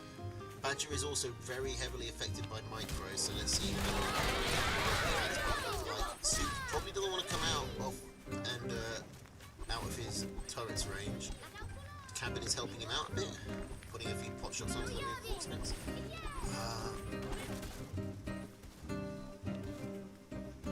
The problem is, for Soup in this position, is that he's basically conceded map control to B-Man. Like, he's so turtled up here that B-Man now gets to move his army up to here. So every other mill on this map now belongs to B-Man.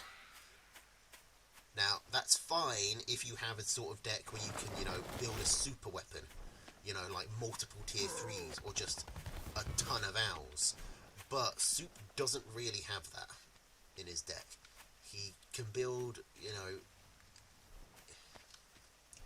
So, you know, it's not like he can suddenly burst forth from behind his walls. This mill is basically, he has to rely on B-Man just not scouting it because it's so exposed. B-Man can just take his lizards or any one of his units just and gun it down quickly.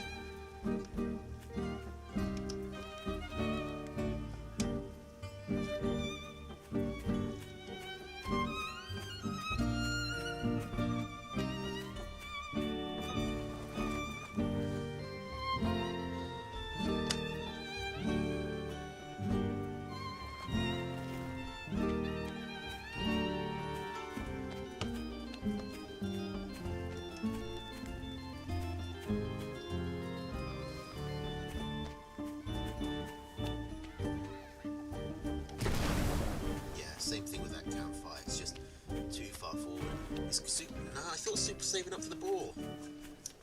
I think Soup not taking the boar is a big mistake.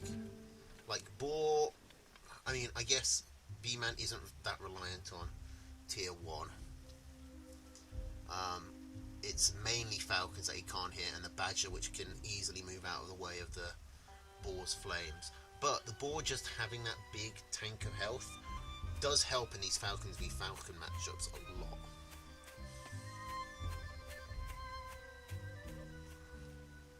And Soup is actually getting away with this mill. Like, he is going to profit from it.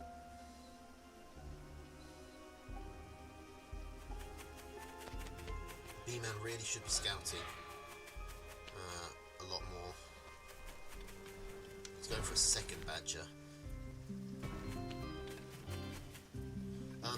Soup should basically sell all his pigeons. He doesn't need them. They're not going to contribute anything to the fight, really.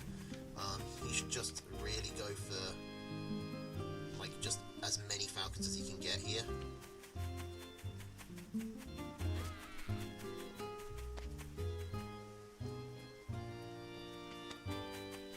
Let's see, that's 4.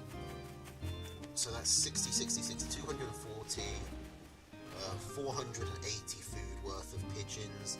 That could go for an extra 2 falcon warrens. That'd be an extra 4 falcons, basically.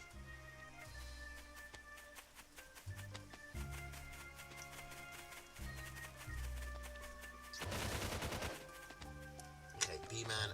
Did B-Man scout the mill? He still didn't see it. But he's working on his 4th now.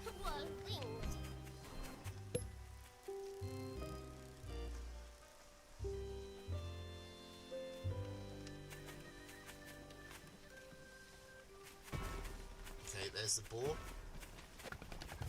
B-Man, I believe, just scouted the... Yeah, scouted the mill. He can easily run 12 lizards over there and pick it off. Okay, he's just running some barley. So, how's this going to work? Soup is now in starvation. Is he going to get this mill?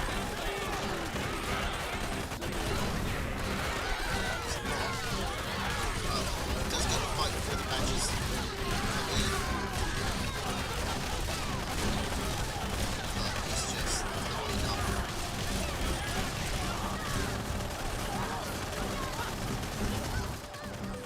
In fact, the badgers get to come in and clear up the remains of the army. And that means we're going to game 5. This one went the distance.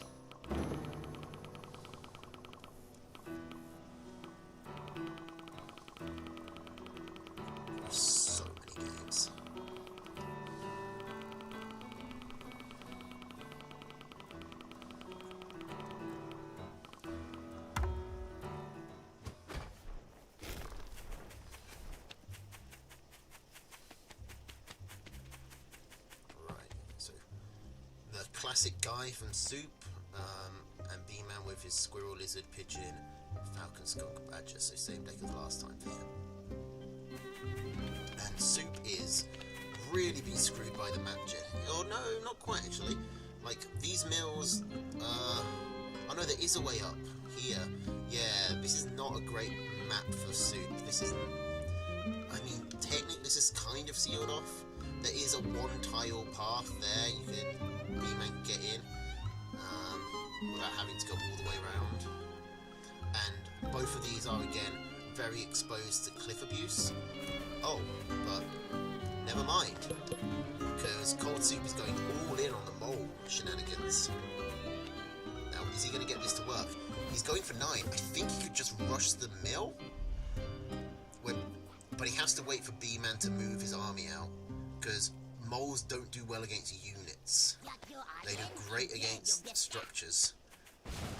So basically, as soon as Soup sees, oh no! Don't come out! Don't come out! Don't go on the warrants. Just go for the mill. Just go for the mill. Just go for the mill. Okay, he's killed all the. He's killing all the pigs, but now, I mean, B-Man can just run over. Like, B-Man just runs over here with his lizards and clears up all these pigs. Like, Cold Soup honestly should have kept his warriors down. Like, Soup had that. Genuinely, if Soup had waited until until on the mini-map he saw the blue dot of B-Man appear next to his mill, and then just attacked, focus fired on the mill, he could have got it all down, taken out all the farms. Well, he probably would have limited the game. He wouldn't have knocked him out because B-Man was taking this second mill.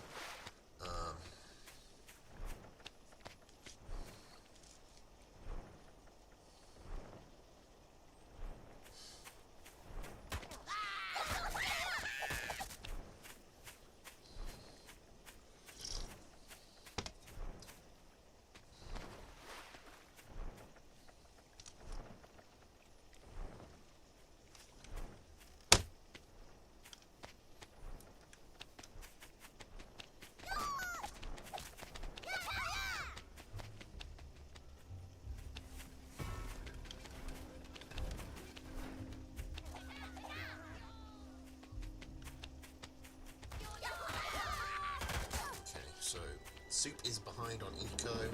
He's able to defend though because B-Man has to rebuild all his warrens. So, you know, he's going to be able to get back up to 8 farms. It's just, I don't know how well he'll be able to hold.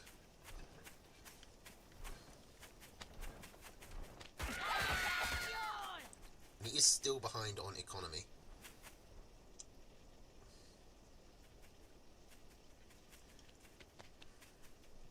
So now the skunks come out for B-Man. And man, if B-Man gets up to 4 skunks, again, he's just going to do the same thing. Yeah, see that little tile there? Just makes it so hard to defend. Like, if there were squirrels, maybe it wouldn't be so bad. But against lizards, it's a nightmare. So I think Soup needs to attack now. Like, while the army was injured, I think that was his moment to attack. He can't get through here.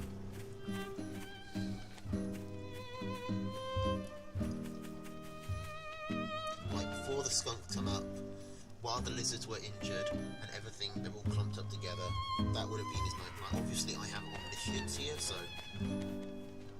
you know, I have full vision. That was definitely the moment.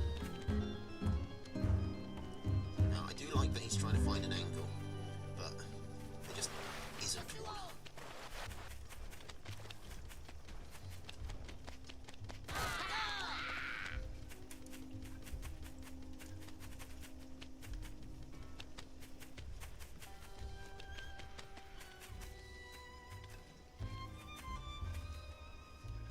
Like, Soup went all in with the moles, but then didn't go all in enough. He needed to rush the mill.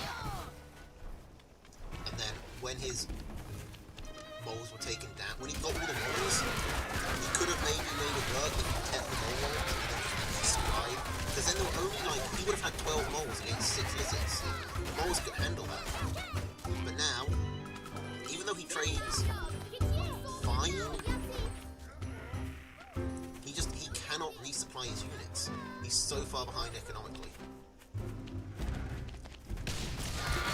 Okay, he gets one more full wave, but he's moving into a skunk. is helping a lot against this pure squirrel ball.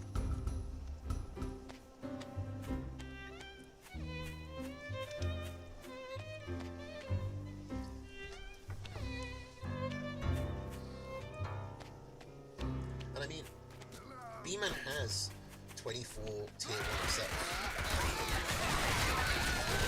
It's not like Super's really overloaded.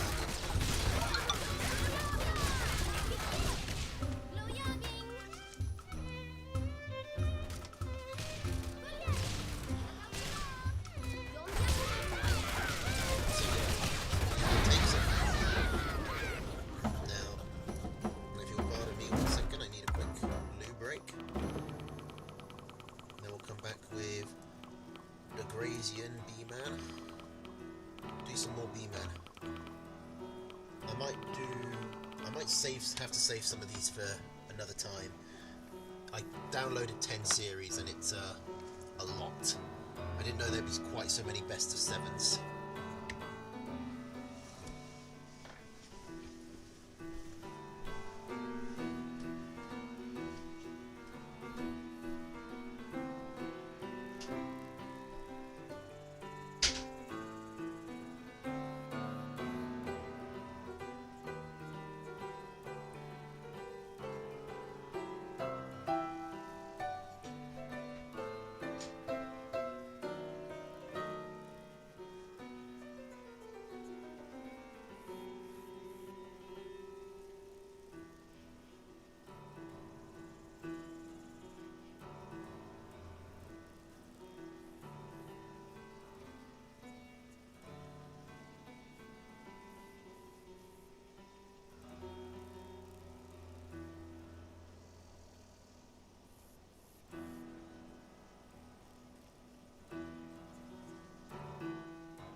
Let's get back to it.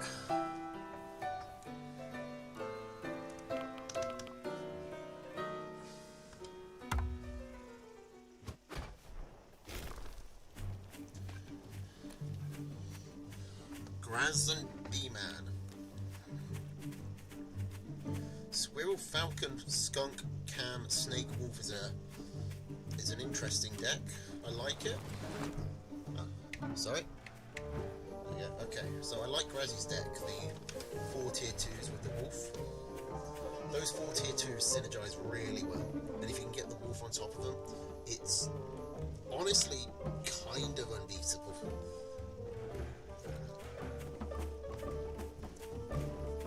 Obviously, and it is expensive, it's very hard to resupply it if you lose units.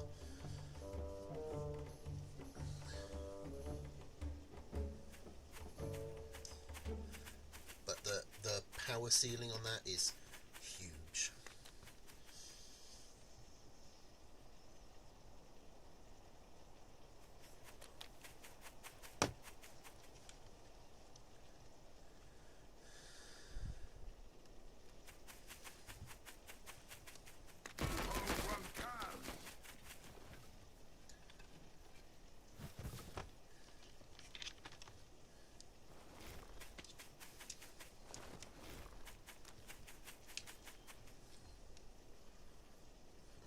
Quick cams from Grazzy. Map-wise, it's kind of B-Man's kind of stuffed. It's very hard for him to expand. I guess with the lizards, it's not too hard for him to defend this. So he's locked out there.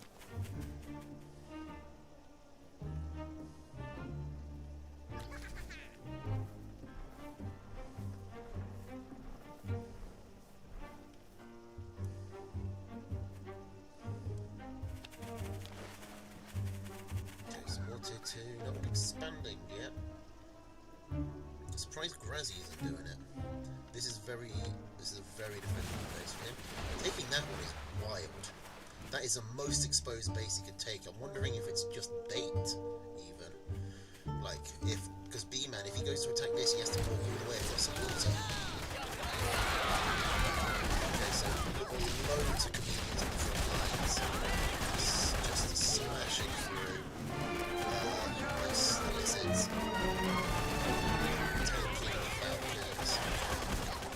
They will die, but now Grazzy is on the valuable tier 2 warriors. His camps, the remaining camps are healing, the ones in the back are rebuilding. He's going out with the farms, and that's a quick win. Now Grazzy just built a load of camps and moved forward. That's all he needed.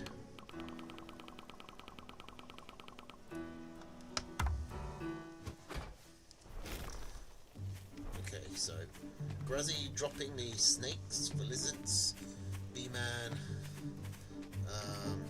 Squirrel, Lizard, Falcon, Skunk, Cam, Badger. I think this is broadly the same deck. Well, it's kind of a standard deck. Either way, you know, he has his own. Actually, the only difference between the two decks is the tier 3 is Badger for Wolf, so almost identical.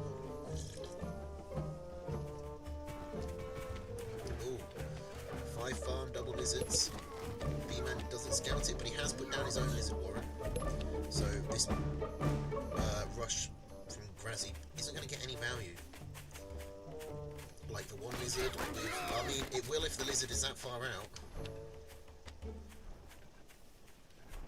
Also, Grazzy trying to get 7 farms means his supply block, which throws up his timing. He might be able to get a corner pick here, but no, he's not. And he loses all his lizards, so he's actually down 20 food for that and behind on a farm. So advantage B-Man in the early game. B-Man just taking his campfire. Grazzy just staying on one base, slamming down as many squirrels and lizards as he can. Come and pick this off. B-Man isn't in position to defend it. That's the dangerous thing about when your opponent's got lizards. It's like, I mean, that would be a fairly even fight, but B-Man just, you know, his commanders needs a few seconds to get into position. Alright, so B-Man is the one building chameleons this time. Grazzi might end up the victim of his own tactic. He's getting his own chameleons down, going for extra, going for 6. Now, is he... but he's only just got those warrens down. B-Man is about to get his 4th chameleon up. I'd be surprised if he doesn't try and attack, because 4 chameleons is just going to destroy this lizard ball. Okay, and B-Man's missed his chance. Grazzi now has the cam advantage. Cam's managed to pick off 1 lizard. B-Man has retaken a campfire. Both players on their 2nd mill with 2 farms. And they're going to tier 3. So B-Man is ahead on Eco. Oh, if these chameleons get round the outside here, oh, this could be disastrous for Grazzi. That's 1 farm. And the tier 3 and another farm. Oh, that is so much food. Grazzi needs to attack here. He needs to counter-attack and get something done. He's not attacking in the right direction. He's going through a choke point against skunks and chameleons. Even with his higher numbers on cams, that's just not ideal. We're going to 1-1. Again, Commander just slightly out of position. It went in Grazzi's favour the first time, and then in B-Man's the second. Alright, game 3. Same decks. Both players.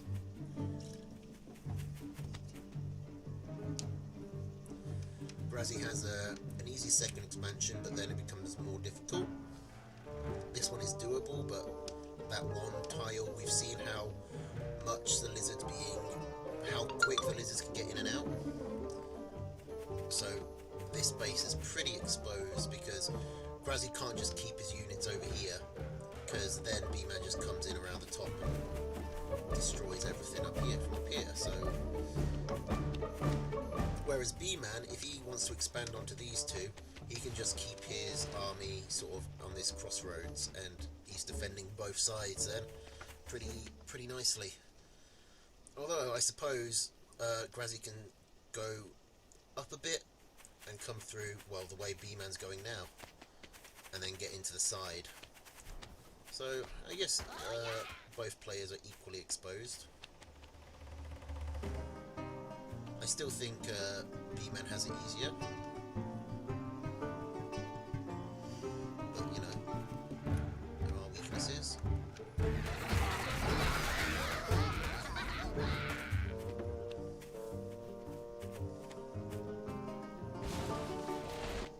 Okay, B-Man considering buying and selling and then rebuying.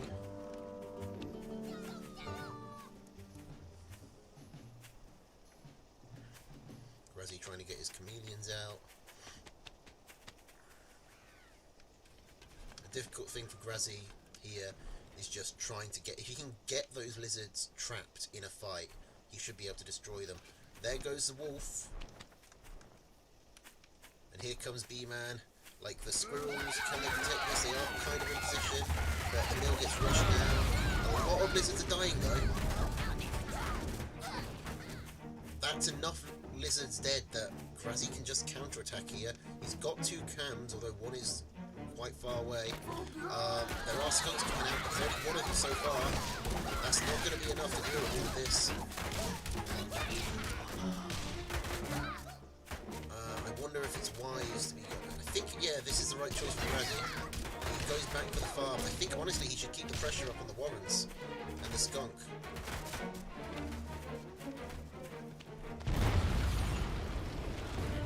He's let B-Man get up to 3 skunks. His wolf is building, though.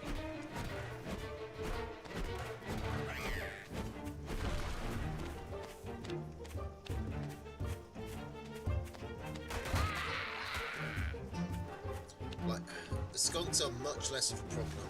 We saw how in the Super B-Man game, like 4 skunks against pure squirrel was just the skunks crushed it, but just having two chameleons, they can walk straight through the skunk gas and just squash the skunks quite easily. Now Grazzi is taking multiple mills, setting up for a base race perhaps. Well, not perhaps, that's what he's doing. Or, well, he sold this one, so maybe he's just trying to use this as a ninja. And when you take a ninja, it is perfectly feasible to take like a common, like your normal base, as sort of a cover, so you look like, oh no, I can only get 1 or 2 farms out on my expansion, what am I going to do? Meanwhile, in your ninja, you've got like 6 going, and you're actually really healthy. But that's not happened yet. Grazzi is actually fallen behind economically, but this base is exposed, the farms aren't up, the wolf is out, and wolf-buff chameleons are an absolute nightmare to deal with. Skunk lizard is not going to be able to do it. But yeah, it's not able to do it. Now, the squirrels do mostly all die out, but B-Man has nothing left. No army, and Grazzi is just able to wait for this gas to disperse and come back in. And that's going to be game 3. Okay, Grazzi up 2-1.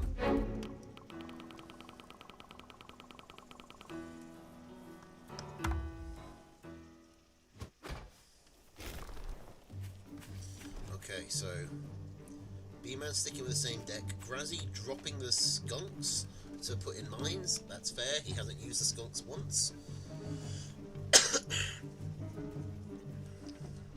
I don't know why he wants mines in particular, but you know, if he gets caught on the back foot like he did in game 2,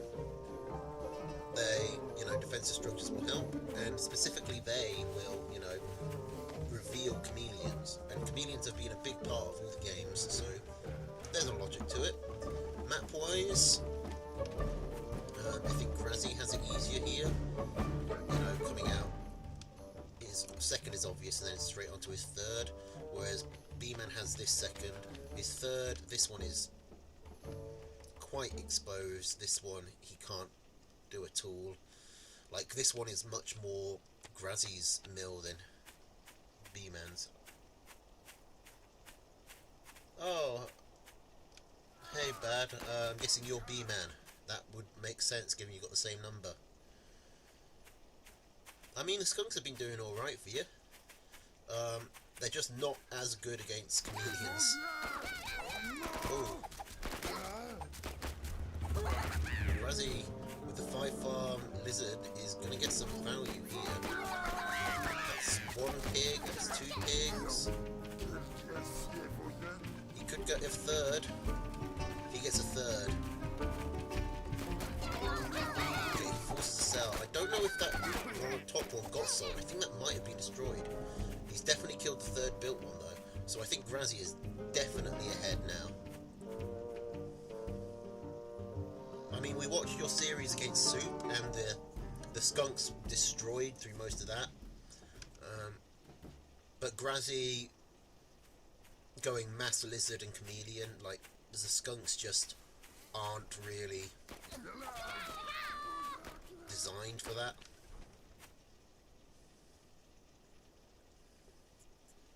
Like, Grazzi is playing unusually light on squirrels.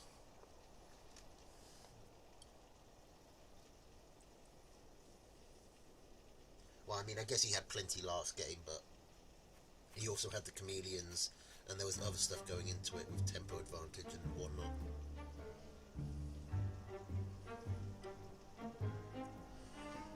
Alright, so both players sort of hanging back for now.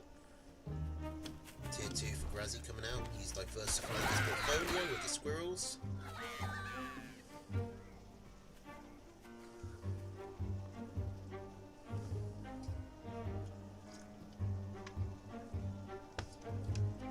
I like being able to take this campfire. Like,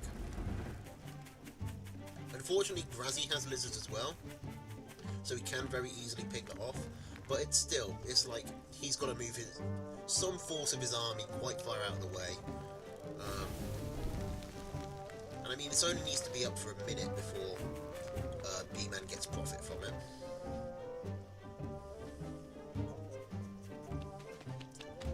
Grazzi again he sold out the lizards completely. Is now pure squirrel cam.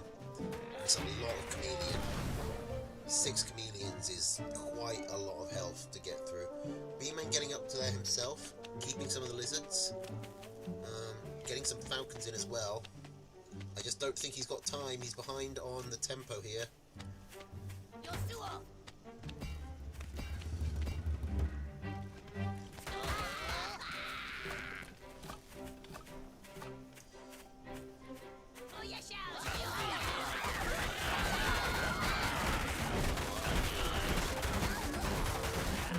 Grazzi just gets much better connections because his chameleons are all out and all on the front. B-Man's lizards get ahead of the army. And now Grazzi's on all the orange. This is going to be 3-1. B-Man just really struggling to deal with the chameleons here. I mean, chameleons are tough to deal with. Let's see. There is... No, this is the one we just did.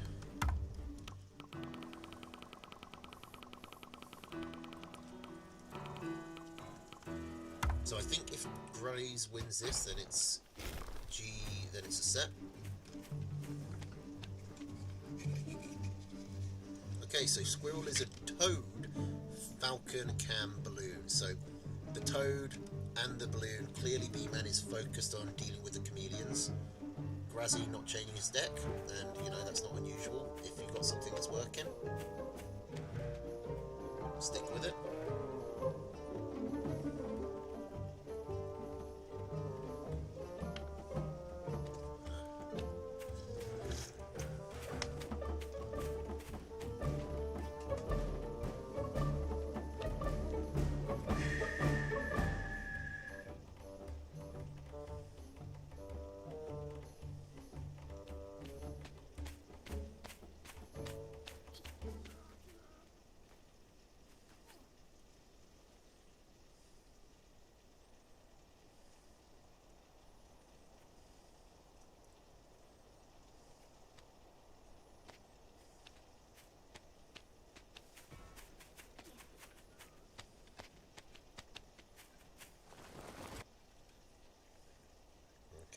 So no real early game shenanigans here, both players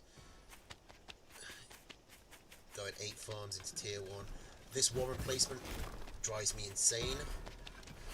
That makes it even worse. At least before it was symmetrical. It doesn't really matter, but I hate it.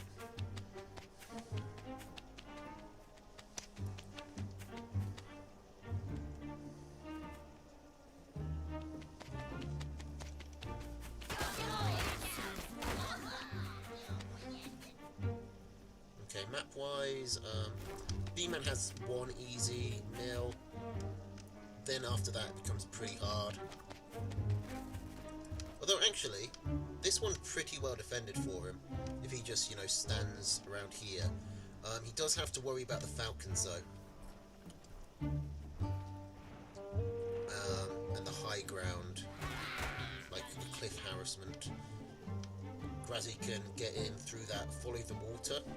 He can get up to that cliff and then send his falcons in, or he can just run all the way along and just rally his falcons from here. The falcons just go straight across. I mean, yeah, makes sense. Losing, so you try something new. 8 chameleons coming out for B-Man against Grazzi's 10. He's taken this mill, which is not the one I would expect. It has, well, has been scouted, as I say that. I kind of like him moving all his cams over. It does leave him very exposed, but, you know, exposed here means protected here. The balloon is an odd choice.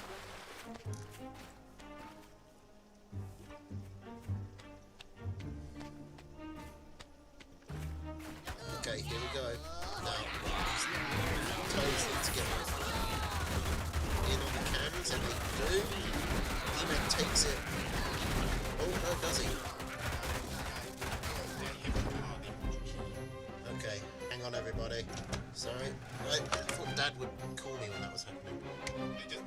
Yeah, I know what they need. BRB, I gotta deal with something.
Okay.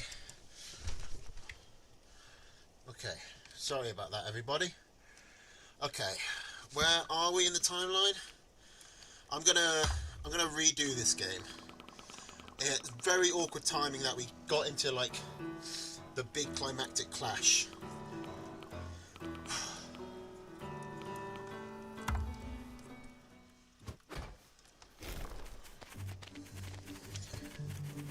So let's just fast forward back to where we were.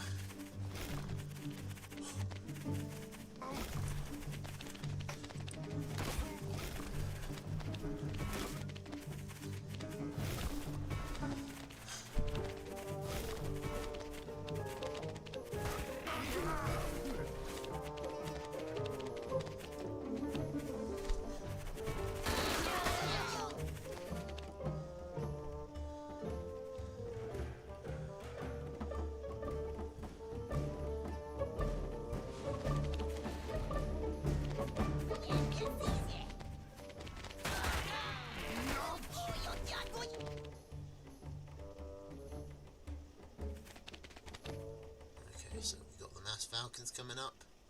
The balloon should be built, and then we're about where we about caught up. So let's see how this fight goes. Okay, so it's 10 v 8 cams. Army count is kind of even, but B-Man has 120 in the balloon. That's not contributing, so Grazzi is actually ahead. And it'll basically be a matter of whether or not B-Man can get big Toad connections here. He wants to hold until all the cams decloak and then boom them right in the middle.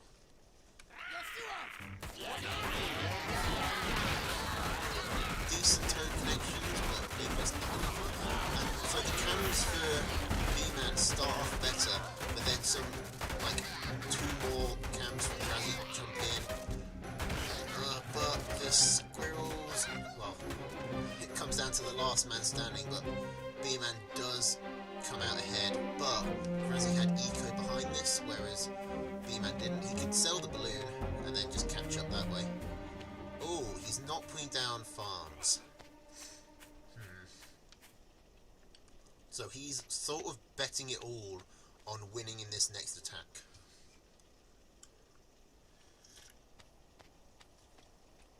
And I mean, honestly, well, if he'd gone straight away, then he might have. But now the chameleons are out.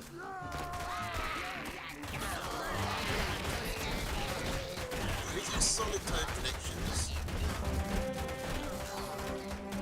But not enough. That's, I mean, honestly, 22 damage might be what this game comes down to.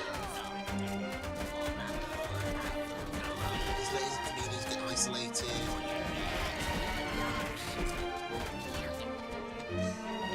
These are seller Toads here.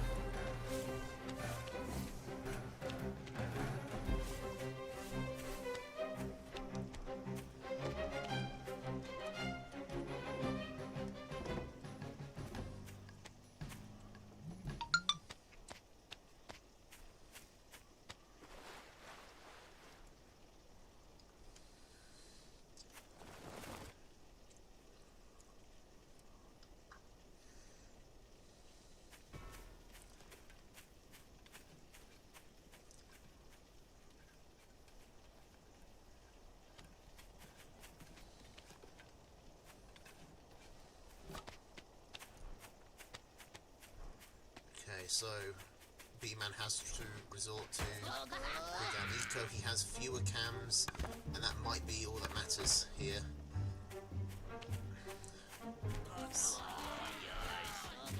Maybe he can get enough mill tanking, but he can't use the mill. Okay, so now, I mean, that does tank a lot. Can he now keep his chameleons alive and take down Grazzi's mill in return? Maybe. No, he's backing off! Don't back off! Attack! Attack! Attack! Attack! Attack! Attack! Attack! Oh, okay, he has this mill here, but he shouldn't be backing off. He shouldn't have backed off. He needed to attack there. He could have put down that... He had a full minute of starvation time to work with before he needed to get that farm down. And he's bottled it. Because now, in that 20-30 seconds, Grazzi has been able to rebuild his army.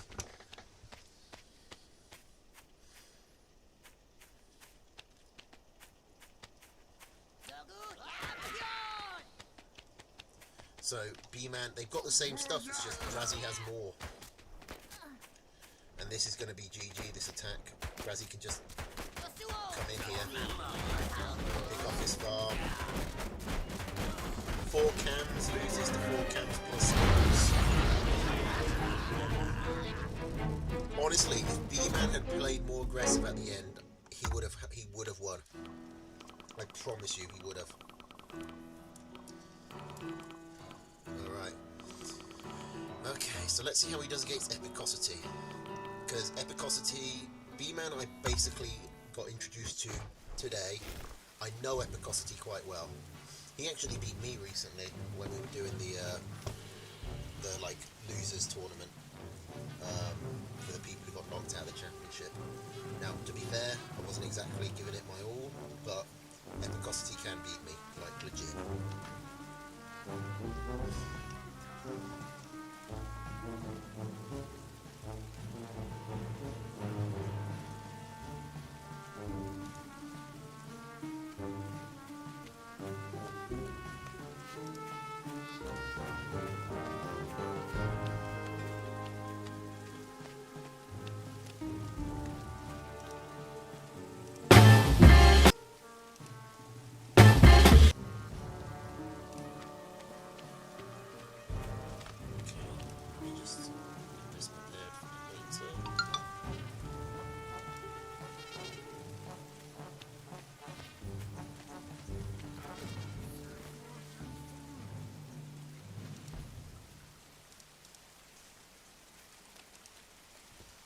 So what we got? We got Squirrel, Lizard, Falcon, Cam, Ball, Machine Gun for B-Man.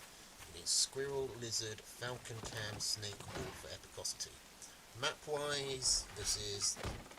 There are 2 safe mills here for Epic. 1 safe mill for B-Man. This one's a bit more exposed. So B-Man's mills are less defendable, but he's got more of them. Because these 2 definitely go to him. If he can hold on this mill, or honestly even this mill, then he can, get out to here. And it's going to be hard for Epicosity to attack those. The lizards can do a run around, smack in here, but B-Man has lizard of his own. Speaking of lizards, he's going to try and pick off... Oh, he's got them cornered here. This is huge for Epicosity. Like, I don't know why B-Man tried to rush down that mill with 3 lizards, but that's just... What, like 5 lizards he's lost for nothing? 100 food in the early game? That's quite a lot. Now Epicosity is just able to play even greedier, ecoing up even faster. Epicosity might want to even consider attacking. Like even numbers, Squirrels v Lizards, Squirrels probably win if they're attacking. Machine Gun will maybe discourage him, maybe. Can't guarantee it.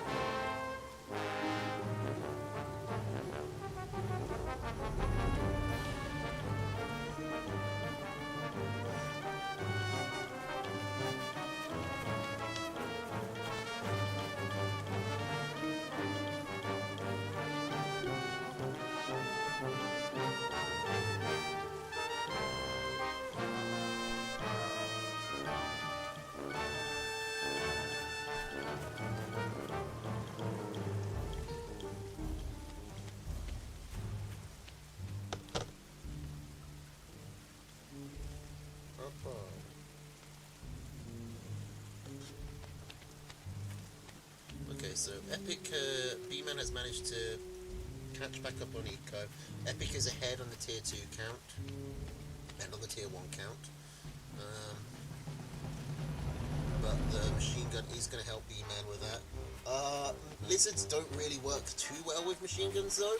Again, because the lizards can't sit behind the defences and shoot, they have to move out ahead of it. So B-Man would be a lot better in this position if he had 15 squirrels instead of 15 lizards. Oh, and he's just sold the machine gun as Epic comes in. These camps are just gonna... Yeah, this is not gonna go well for B-Man. These 4 chameleons just squash through his army. And he goes down, go down. That's GG.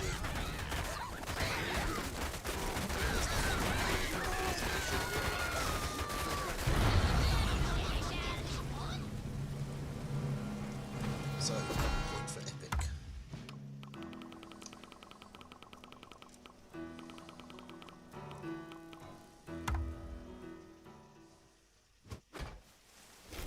Okay, Squirrel, Toad, Pigeon, Falcon, Skunk, Badger. Okay, Squirrel, Lizard, Falcon, Cam, Snake, Wolf.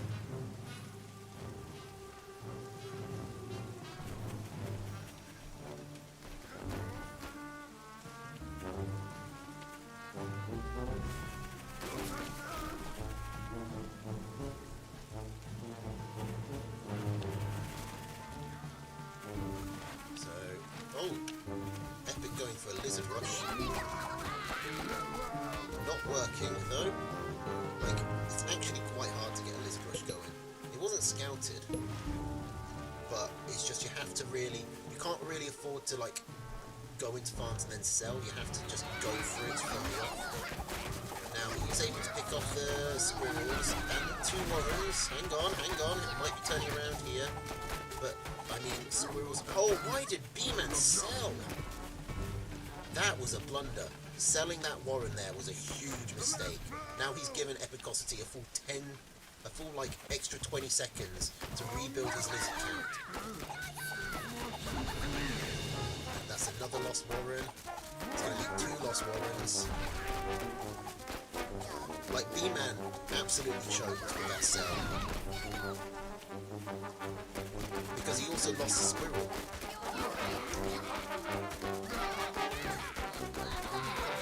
Okay, that's 2 farms down for Epic. For B-Man. He is still technically ahead of Nico, but the warren damage has just been immense. Epic is so far ahead right now.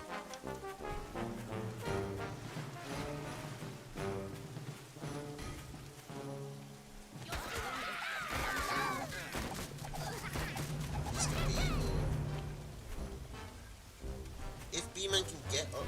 B-Man should sell this forward farm and just get the toads building quickly. He needs his army up. Like, this farm is so exposed, it's going to go down immediately. Like, building farms are so fragile. And now he has no army to protect the others. I mean, Epic, like, just, it's going to take a massive effort on Epic's part to lose the game from here. He's up to 8 farms, is expanding. B-Man is now trapped on 1-0. If he was able to, I mean, Epic only has lizards at the moment, so if B-Man was able to get the toads, he could actually do a significant counter-attack. But he's committing to all squirrel. Okay, can he do some turn fight? He might be able to. I think he has no choice but to try, but he's hanging back. This is a repeated pattern I've seen with B-Man, where he wins a fight and he doesn't push the advantage. Now, obviously, it's easy for me to see that he's got the advantage. If you're in the position that B-Man is, you're naturally feeling scared because you've lost and you're behind. But when you're behind, you have to play aggressive to catch up. Otherwise, if you play defensive, well, you can play defensive because you can like bait your opponent into a bad engagement. But you need something. You can't play timid.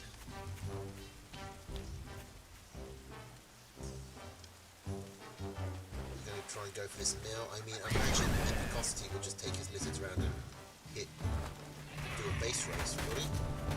No, he's coming back. Okay, so B-Man gets that expansion, which is pretty big. Now, okay, if he can get, he should win this fight. If he focuses his fires correctly, which he did do.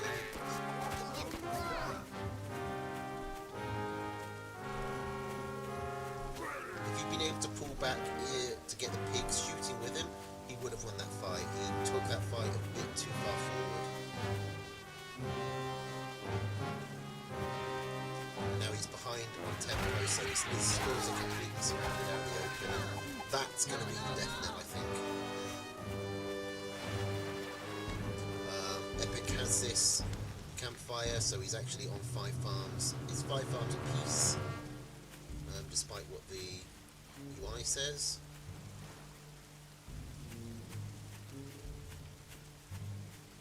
Okay, I mean, B-Man has managed to get up another dozen squirrels.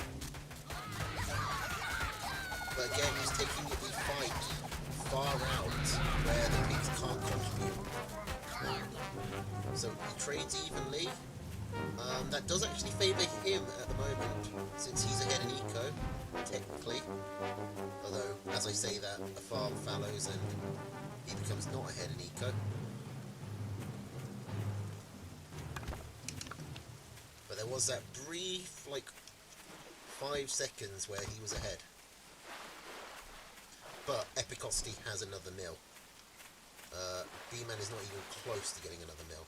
But if he, why isn't he not catching these? There's only 6 lizards. You've got to catch these out while they're. Did he really not? He must have seen that. Oh, this is disastrous. If you catch these lizards out, then you've got to push. You have to push now. You have to push right here on these warrens.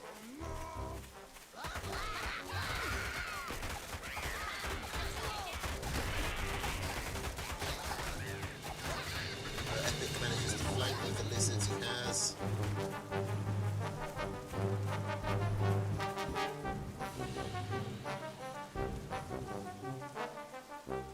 It doesn't go well for B-Man.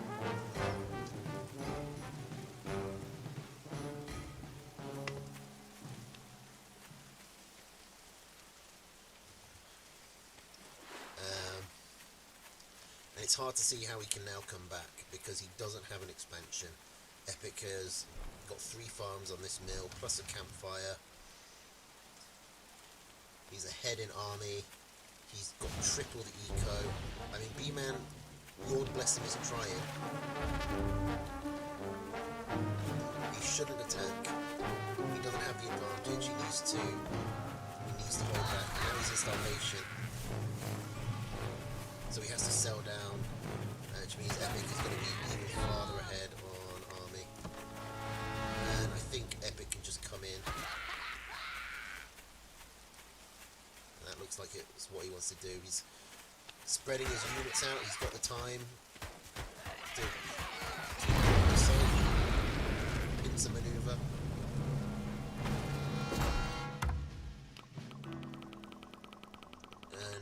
This is starting to look like it will be a clean sweep for Epic. Okay, Squirrel, Mole, Falcon, Cam, Wolf, Wire for Epic against Squirrel, Lizard, Falcon, Skunk, Cam, or Wolf for B-Man. Now, are we going to see any early game trickery? Moles, Lizards, rushes? Oh, I like this. The Lizard Warren trying to hide it. Unfortunately, Epic does spot it. And he's going to have time to put his own warren down. So, that rush goes nowhere. Epic straight into the expansion.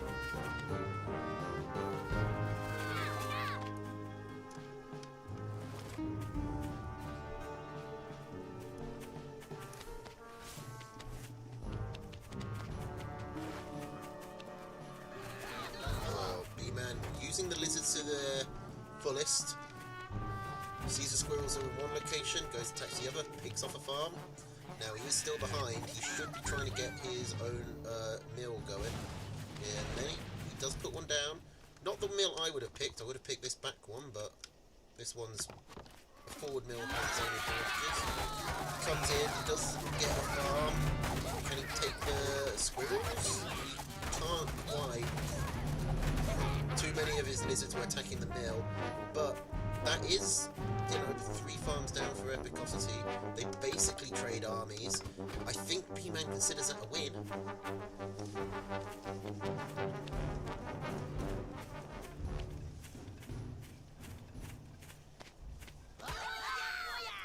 So Epic putting down some wire, getting us some wire up so that the lizards are going to have a much harder time running in. Even if it's only one piece, it's gonna slow them down, and it gives Epicosity more time to react. Epic looks like he's going to take the campfire as well. He at very least takes down the cabin, because it was, you know, borderline. It might have been able to reach his pigs, to be honest. Okay, so Epic is ahead on army at the moment. B-Man should be worried about... B-Man needs to start thinking about an extra squirrel warren, because 18 squirrels will kill 12 lizards quite thoroughly, and B-Man is floating a lot of food. So is Epic at the moment. B-Man trying to go for his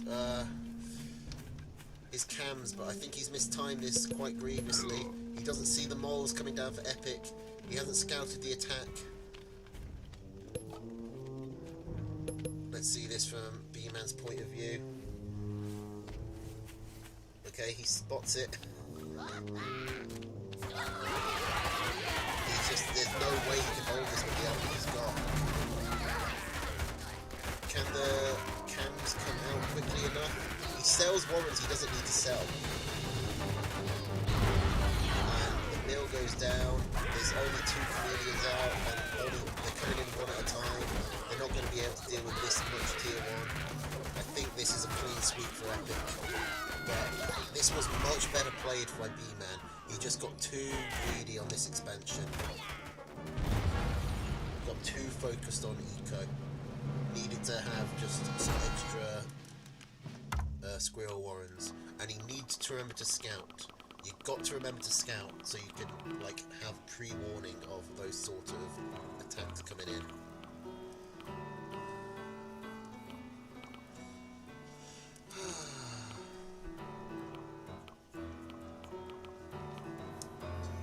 Now I'm just thinking, do I keep going? Let's at least do Epic versus Bison.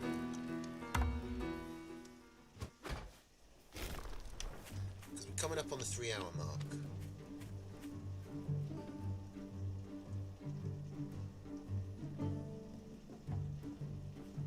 That said, it is only 6:30. I'm not really doing anything for another hour and a half.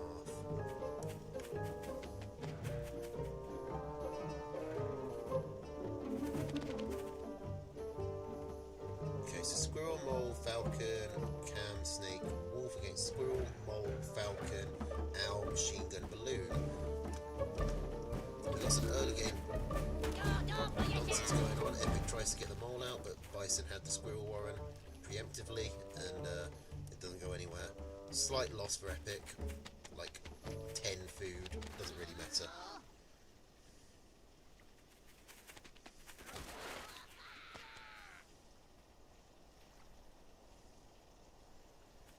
But it is freaking Bison out. Bison is floating a lot of food right now. Goes straight for the owl. I'm loving this play.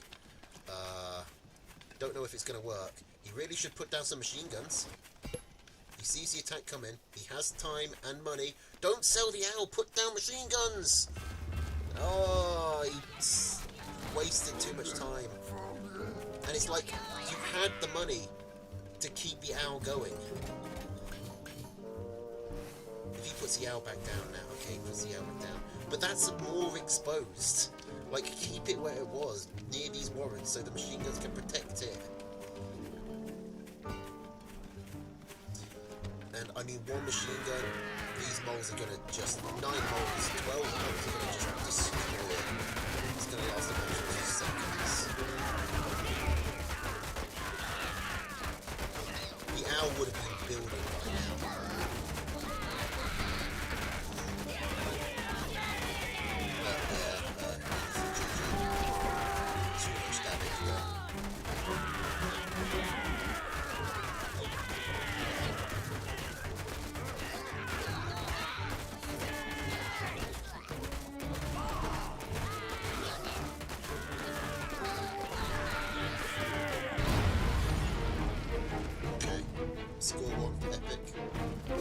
liked Bulky's build. I liked the Owl Rush, I didn't mind it, but he needed to commit. He should have immediately slammed down the machine guns when he saw it. Didn't need to sell the Owl Warren. It was pure panic. And then he only left himself with one machine gun, which is just not enough against that level of that amount of moles. He was too far behind on tier 1. He needed way more. Okay, so what we got? We got Squirrel, Lizard, Falcon, Cam, Snake, Wolf from Epic. Against Squirrel, Mole, Falcon, Owl, Machine Gun, Balloon from Bulky. So, largely similar decks, I believe.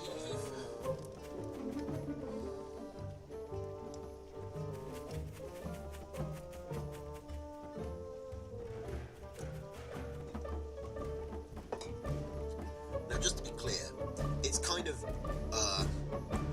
of bollocks that Epicosity is even playing in the Open Division instead of Premier. Like, he absolutely could compete in there. He would be on the bottom end of Premier, but like I said, he can legitimately beat me. And he's been in the scene for a long time, whereas people like Bulky Bison and B-Man and Soup, they're clearly, well, maybe not so much, clearly newer, don't quite know what they're doing.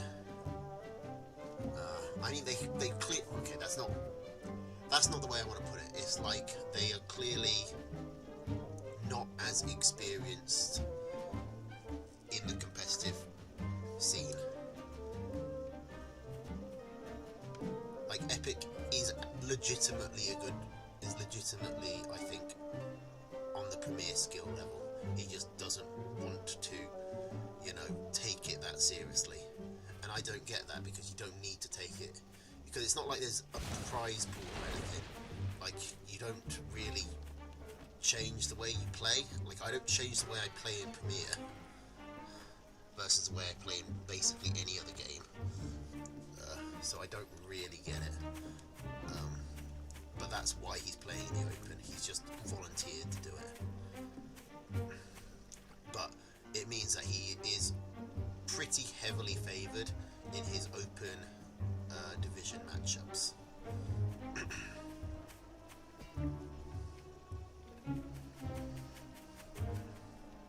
Anyway, Bison is looking to come in with his moles, do a timing attack, a classic.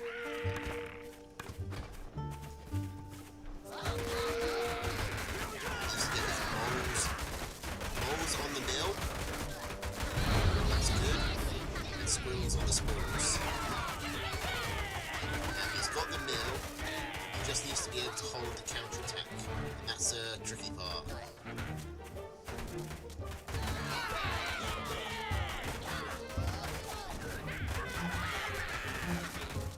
I don't think he's going to be able to do that. I kind of think he just gets snowballed from here.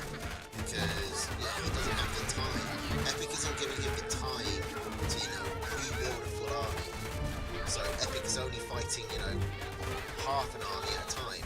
He's killed so many units. Now, even if Bulky did have time, he'd only get up to, like, a quarter of the units Epic has.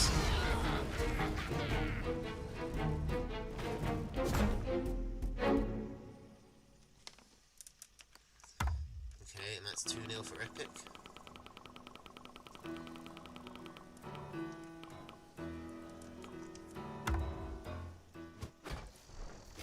So we go Squirrel, Mole, Falcon, Skunk, Snake, Wolf against Squirrel, Ferret, Falcon, Owl, Machine Gun, Balloon.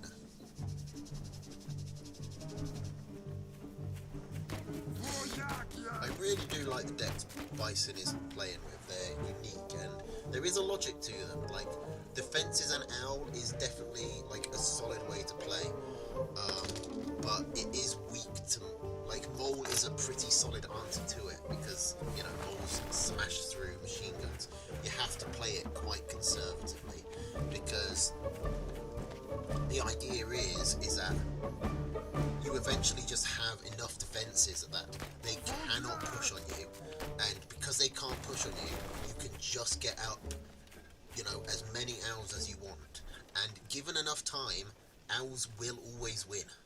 They give you free units, which, you know, even if it takes, you know, 10 free units to kill one squirrel, given enough time, that will wear your opponent down. Like, it is just a mathematical fact that given infinite time and infinite money, the owls will win. I mean, arguably, you don't even need the infinite money, because, you know, the units are free. You need the money to buy the owls. But, you know, you don't need infinite money.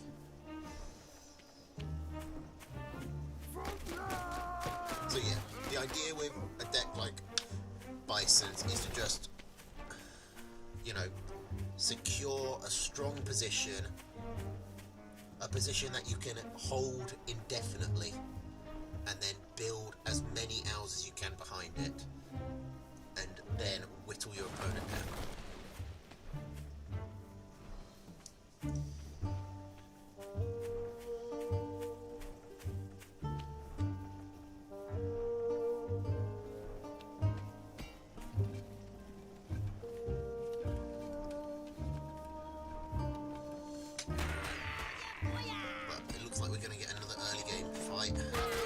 With Epic building the moles. Like, Bison needs to be much more eager to get his machine guns down. Not just one or two, but like, he needs to be having like 3 or 4. Because one machine gun doesn't last against the moles. Can he at least hold this position? He might be able to. He's focusing on the squirrels, which is right. The moles don't do much damage to units, so focus the squirrels and then kill the moles. He has kept Mill alive. He should be instantly slamming down machine guns. He's going for a balloon.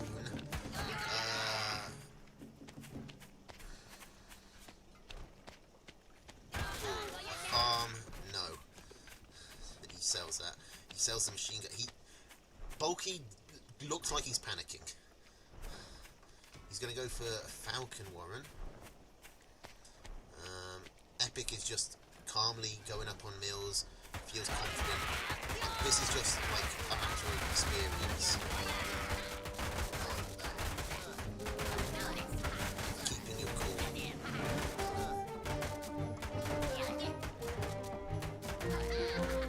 Fight goes slightly in Epic's favour, ever so slightly. I mean, honestly, Bulky might even could have considered counter-attacking, but wouldn't be probably a consideration he should have dismissed. So finally we get 2 machine guns down.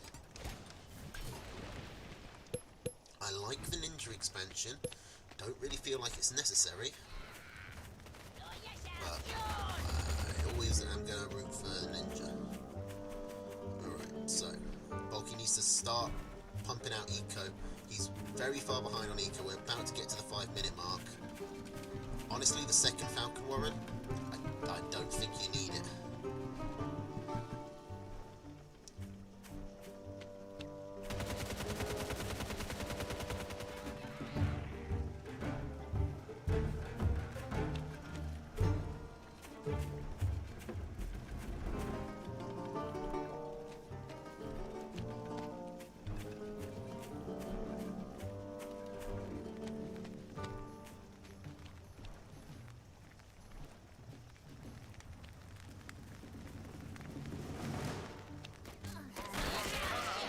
Look how far ahead Epic is. He's nearly got this mill fully saturated.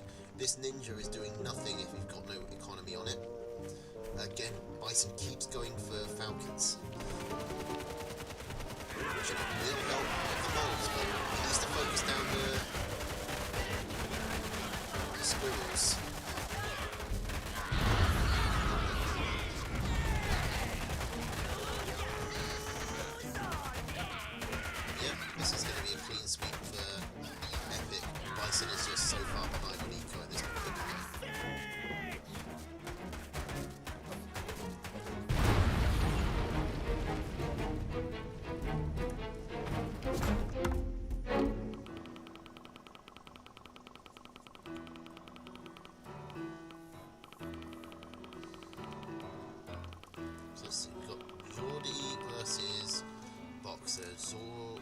versus Zard, Kerper versus Ben, Kerper versus Pingu, and Pingu versus Winterlode. So we've got 5 more full sets. I'll be honest, I think I'm going to call it there for tonight. We'll do the other 5 maybe on Sunday, maybe Monday, sometime in the week, but not tonight. 3 hours of casting is enough for me. Alright, but thank you for coming, everybody. Sorry for the break in the middle, and I will see you next time. Toodles.